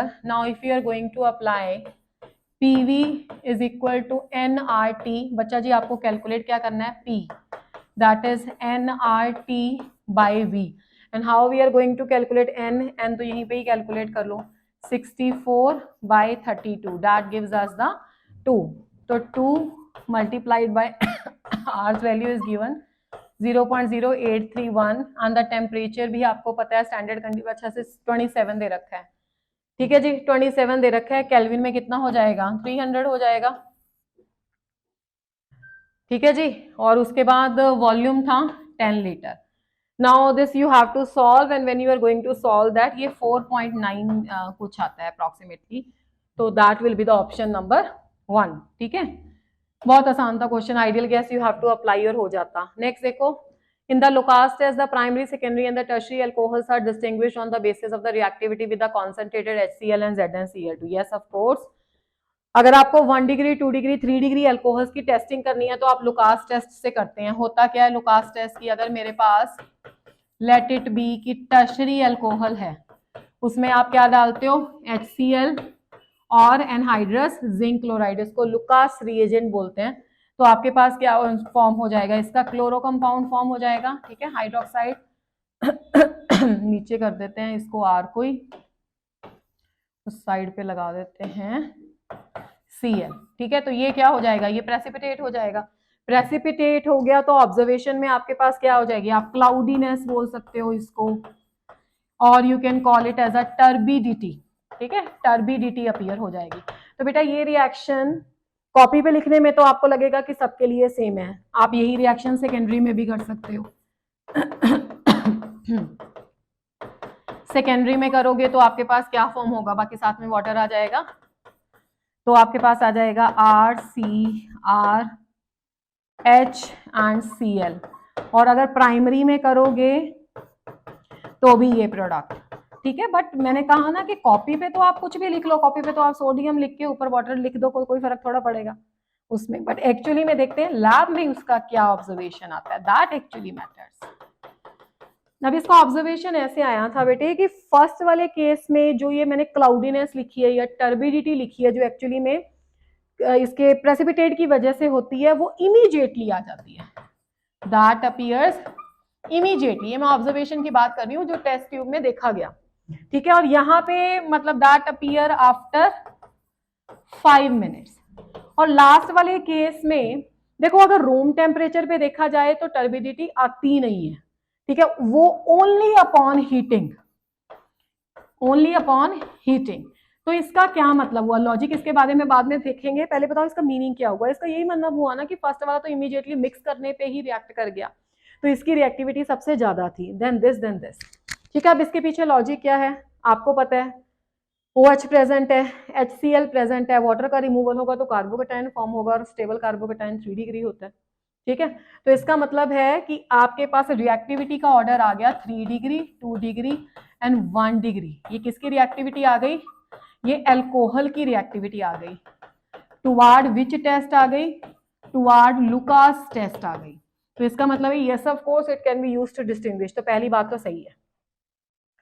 उसने बोला primary alcohols are most reactive and immediately produce the turbidity, ये गलत है। ठीक है, कौन देता है सबसे पहले, टर्शरी। तो statement 1 is correct and statement 2 is not correct. तो कौन सा ऑप्शन बनेगा भाई, 1 is correct and 2 is not correct. ठीक है जी, तो दैट इज अ टेस्ट जिसकी केमिस्ट्री भी आपको पता होनी चाहिए कि क्या हुआ था इसमें। अच्छा जी, नेक्स्ट रिएक्शन है आपका इक्विलिब्रियम से।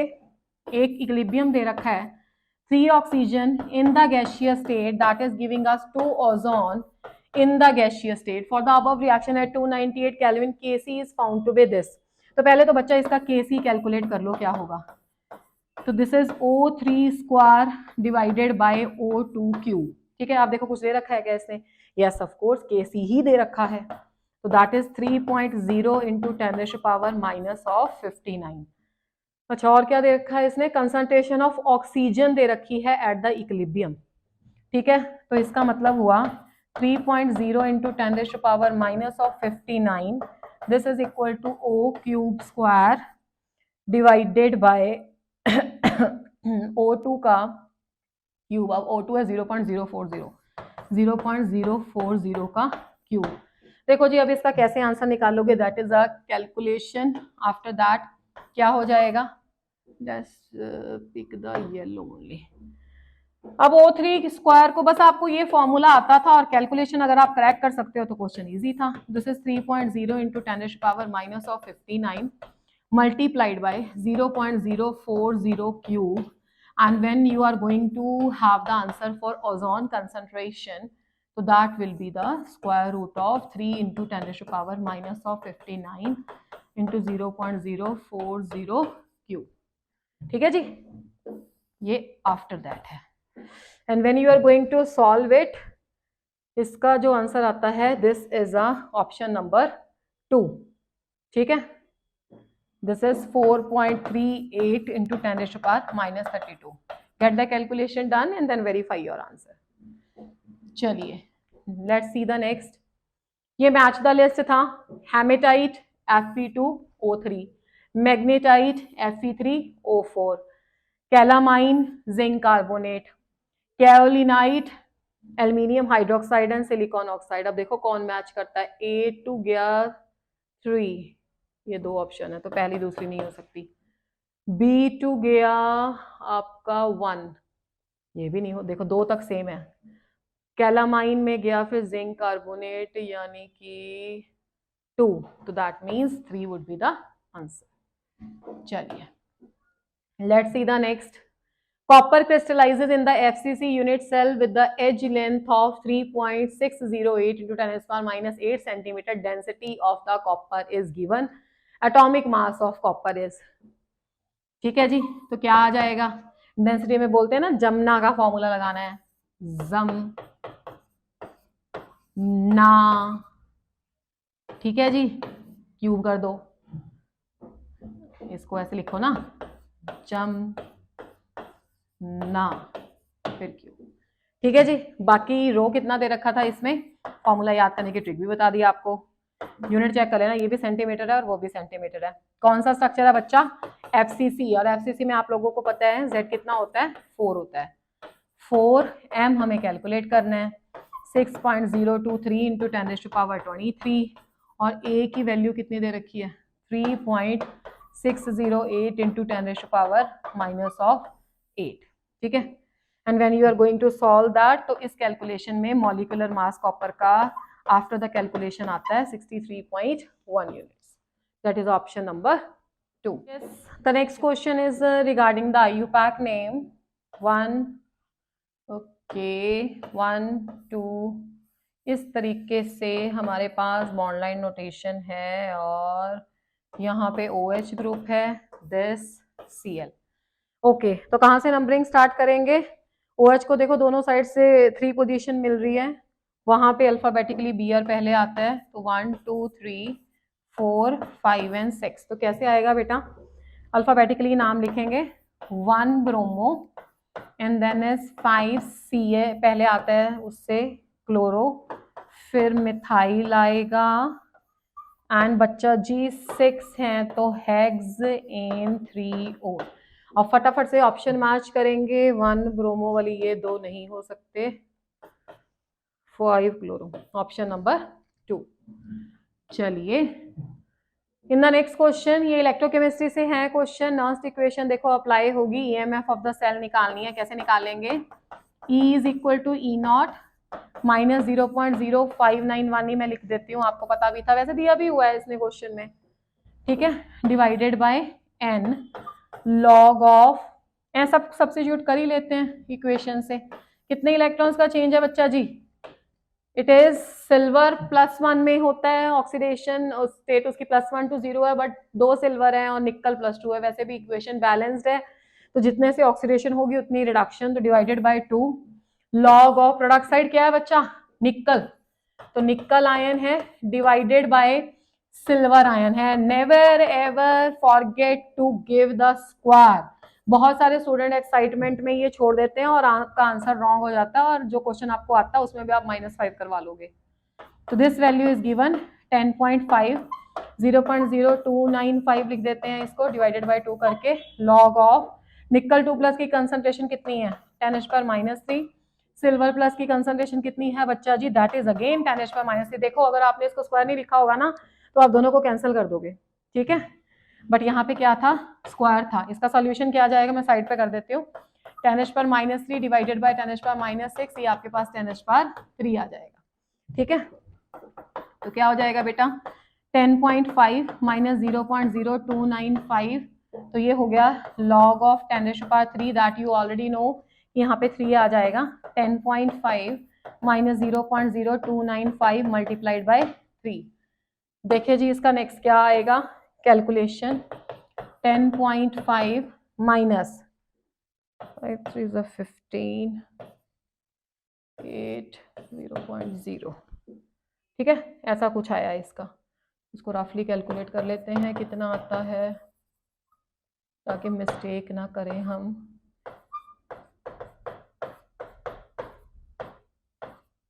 ये आता है समथिंग 10.41.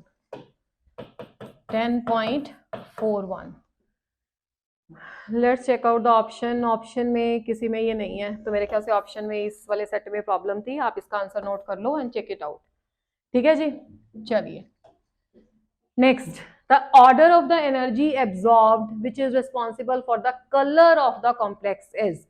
देखो बेटा डिफरेंट टाइप के लिगेंड्स जब होते हैं, different strength of the ligand होता है, तो वो complex different amount of energy absorb करेगा. जितनी किसी की स्ट्रेंथ ज्यादा होगी उतनी वो ज्यादा एनर्जी एब्जॉर्ब करेगा, और कॉम्प्लीमेंट्री कलर उसका उसके बाद आएगा. हमें कुछ कलर नहीं बताना, हमें बस बताना है कि कितनी एनर्जी वो एब्जॉर्ब करेगा. तो आपको क्या चेक करना है? Basically strength of the ligand check करना है. लिगेंड यही हमारे पास 2 हुए हैं इसमें, एक वाटर एंड एक EN. तो EN की स्ट्रेंथ वाटर से ज्यादा होती है. अब ऑप्शन नंबर सी में 3 EN है, तो ऑर्डर ऑफ एनर्जी एब्जॉर्ब्ड में क्या आ जाएगा? ऑर्डर ऑफ एनर्जी एब्जॉर्ब्ड में सबसे पहले तो बच्चा आपका आ जाएगा C, because it is having the 3 EN. उसके बाद 2 EN वाला A, after that is B. तो क्या बन गया जी? CAB cab. अब ढूंढो कैब कहाँ है, दिस इज कैब, ठीक है जी. चलिए उसके बाद नेक्स्ट क्वेश्चन है विच वन ऑफ द, हाँ यहाँ पे काम करवाया था उसने, पर बहुत आसान काम था. Which one of the following is not formed when the acetone reacts with the two pentanone in the presence of dilute NaOH. देख के समझ आ गया होगा कौन सा रिएक्शन है. एसीटोन दिया हुआ है आपको with the alpha hydrogen atom, एक अगर कार्बोनिल कंपाउंड, दूसरा भी अल्फा कंटेनिंग है 2-पेंटेनॉन. ये आ गया बच्चा जी CH3 C double bond O CH2 CH 1 2 3 4 2 and CH3 ये ठीक है, स्ट्रॉन्ग बेस की प्रेजेंस में है। कौन सा रिएक्शन है, याद आ रहा होगा, एल्डोल कंडेंसेशन। दोनों के पास अल्फा हाइड्रोजन एटम है, स्ट्रॉन्ग बेस की प्रेजेंस है, बट दोनों सेम नहीं है। तो ये किस रिएक्शन की एग्जांपल है? This is a reaction of cross aldol condensation. Okay, तो एक रिएक्शन मैं आपको करके दिखा देती हूँ, बाकी कैसे इसके प्रोडक्ट बनाने हैं वो आप ट्राई कर लेना। ठीक है जी, देखो कैसे करना होता है। इसको हम ऐसे बोलते हैं, ये 1 है, ये 2 है। तो सबसे पहले जो हम रिएक्शन करेंगे, क्रॉस एल्डोल में ना मिक्सचर ऑफ प्रोडक्ट्स बनता है, जितने अल्फा हाइड्रोजन एटम की प्रोबेबिलिटी है उतने हिसाब से रिएक्शन हो सकता है। कैसे, पहले एक देख लो, फिर उसके बाद मैं आपको कैटेगरीज बता दूंगी। फॉर एग्जाम्पल जैसे मैंने ये कर लिया, CH2 का एक अल्फा हाइड्रोजन एटम ऐसे लिख दिया। एल्डोल कंडेंसेशन में क्या होता है, carbonyl strong electron withdrawing group होता है, इसकी वजह से जो एनोलेट आयन बनता है वो इसके साथ रेजोनेंस स्टेबलाइज होता है। तो ये acidic character of alpha hydrogen atoms का रिएक्शन होता है कार्बोनिल में। और यहाँ पे हम क्या करेंगे, ऐसे करते हैं रिएक्शन को, CH2 CH2 CH3। देखो बेटा, एक कार्बोनिल को ऐसे कर लो, माइनस प्लस। अब वो आपको पता ही है कि कैसे फॉर्म होगा एनोलेट, यहाँ पे नेगेटिव यहाँ पे पॉजिटिव, ये था ना एसिडिक हाइड्रोजन एटम। अब क्या होगा, ये जो आपका पॉजिटिवली चार्ज हाइड्रोजन है ये इसके पास चला जाएगा, ये जो आपका एनोलेट वाला कार्बन है ये यहाँ पे अटैच हो गया। अब अटैच कैसे करना है देख लो ध्यान से। CH3 इसको हम छेड़ेंगे नहीं, C डबल बॉन्ड O, ये CH2 है, ठीक है, ये CH2 आ गया आपका। अब ये CH2 किसके साथ जा रहा है, ये इस वाले कार्बन के साथ जा रहा है। डिफरेंट कलर ले लें, बीच में रेड ले लेते हैं, और यहाँ पे O के साथ H लग गया। अब आप देखो CH2 इसके साथ चला गया, पर इसके साथ एक CH3 लगा हुआ था, इसको हम डाउनवर्ड लिख देते हैं, और यहाँ पे क्या कर देते हैं CH2 CH2 एंड CH3। ठीक है जी, तो ये बन गया। इसका थोड़ा H प्लस ऊपर लिख देते हैं ताकि हमें स्टेरिक हिंड्रेंस ना हो हमारे मॉलिक्यूल को। ठीक है जी, देखो हमने इसको कलरफुल बना दिए, रेड एंड येलो मॉलिक्यूल अपना। अब ये क्या होता है, इसको क्या बोलते हैं, देखो जो कार्बोनिल है उसके वेरी नेक्स्ट कार्बन एटम को alpha, this is called as beta. तो बीटा हाइड्रोक्सी कीटोन बन गया अपने पास। ठीक है जी, अब हम क्या करेंगे, यहां से एक हाइड्रोजन एटम इसके साथ जाके कंडेंसेशन रिएक्शन दे देगा। ठीक है जी, तो जब कंडेंसेशन रिएक्शन देगा तो क्या बनेगा अपने पास, कलर बदलना ही ठीक है। तो OH नेगेटिव यहाँ से और H प्लस यहाँ से, ये डबल बॉन्ड यहाँ से, प्रोसेस देख लेना अच्छे से। This is CH3 C double bond O CH C CH3 CH2, ठीक है, और यहाँ पे क्या आ जाएगा, डबल बॉन्ड। ठीक है जी, और साथ में CH2 एंड CH3। तो ये आपका बन गया प्रोडक्ट। अब इस तरह के कितने आप प्रोडक्ट बना सकते हो। जब आपको मिक्सचर बनाना है तो लेट्स चेक इट आउट। आप 1+1 ले लो, मतलब इसी का एक को एनोलेट बना लो, दूसरे पे एडिशन करा दो। आप 2+2 ले लो, ठीक है, सेकेंड वाले का। आप 1+2 ले लो, ठीक है, आप 2+1 ले लो। इसमें भी तुम्हारी दो दो पॉसिबिलिटी बन जाएंगी। अगर आप 2+2 भी ले रहे हो ना, मान लो इसमें आप दोनों वाले केसेस में, मतलब दोनों जो 2 हैं उसमें ये वाला मिथाइल यूज कर रहे हो, फिर उसके दो प्रोडक्ट और बन जाएंगे जिसमें आप दूसरे वाला CH2 ग्रुप यूज कर रहे हो, क्योंकि उसमें 2 टाइप के अल्फा हाइड्रोजन एटम है, इसमें तो इक्विवेलेंट है। ठीक है, तो मल्टी प्रोडक्ट्स इसमें बन जाएंगे। ठीक है, बना के देख लेना। मल्टी तो नहीं कहूंगी मैं, मतलब इसके दोनों साइड के यूज करने हैं, एक बार ये वाले CH3 को अल्फा मान के, दूसरे के साथ फिर इसके। ठीक है, तो दो दो बन जाएंगे इसके। तो इसमें आपको सारे प्रोडक्ट्स मैच कर लेने हैं। मैं अभी आपको ऑप्शन बता देती हूँ, कौन सा प्रोडक्ट कभी भी नहीं बन सकता। आप सारे प्रोडक्ट बना के देख लेना। 2 इसके बनेंगे मिथाइल से, 2 इसके बनेंगे CH2 से, फिर इन दोनों का 1+1 प्रोडक्ट बनेगा, बाकी 1+2 और 2+1 बनेगा। जो मैच कर देंगे उनको छोड़ देना। तो आपके पास ये वाला प्रोडक्ट कभी नहीं बनेगा। रिएक्शन करके देख लेना। ठीक है, तो इस तरह से आपको इसका होमवर्क करना था, काफी काम करवाया है इसमें। चलिए, let's see the next question. If the radius of the second Bohr's orbit of helium ion, हाँ जी, क्या फार्मूला होता है रेडियस का, R0 multiplied by n² divided by Z। ठीक है जी, अब पहला क्या केस दे रखा था, हीलियम आयन, R0 हीलियम के लिए कौन सा है, सेकेंड ऑर्बिटल है।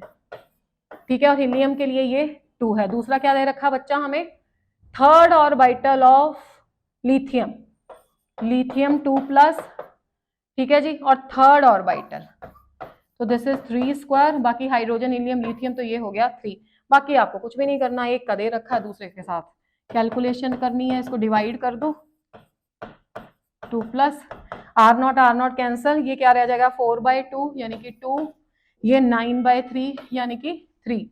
अब किसका दे रखा था रेडियस बच्चा, इसका दे रखा है 105.8 divided by the radius of lithium ion, बाकी तो सिंपल कैलकुलेशन थी, इसको मल्टीप्लाई करो 3 मल्टीप्लाइड बाय 105.8 डिवाइडेड बाय 2, ठीक है।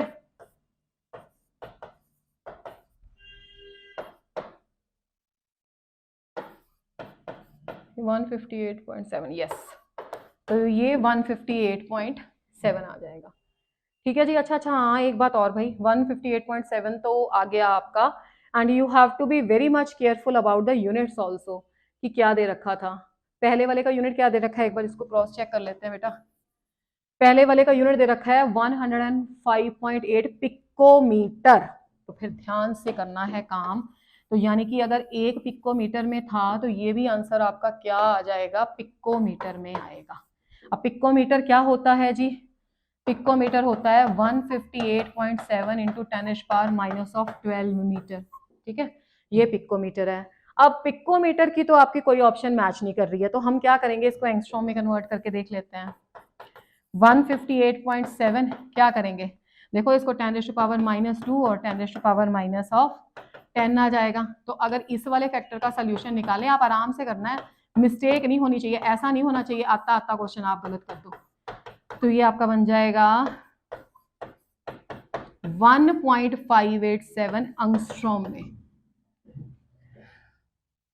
ठीक है जी। तो या तो फिर इसके आंसर में कोई प्रॉब्लम, मैंने आपको दोनों निकाल के दिखा दिए हैं, आप इस हिसाब से चेक कर लेना। 105.8 पिकोमीटर था, तो दैट इज 100% श्योर 158.7 ये आपका पिकोमीटर में आएगा। बाकी अगर आपको इसको एंगस्ट्रॉम में कन्वर्ट करना था तो व्हाट यू विल डू, 10⁻12 हो गया, कोई मिस्टेक नहीं किया हमने, 210 कर दिया, ठीक है जी, 100 नीचे आ गया और एक 10 आ गया, yes we have done correct, ठीक है जी। हाँ, तो इसका मतलब है या तो इसके लिखने में ये प्रॉब्लम हुआ है कुछ, तो वो आप चेक कर लेना। I have done the in both the units.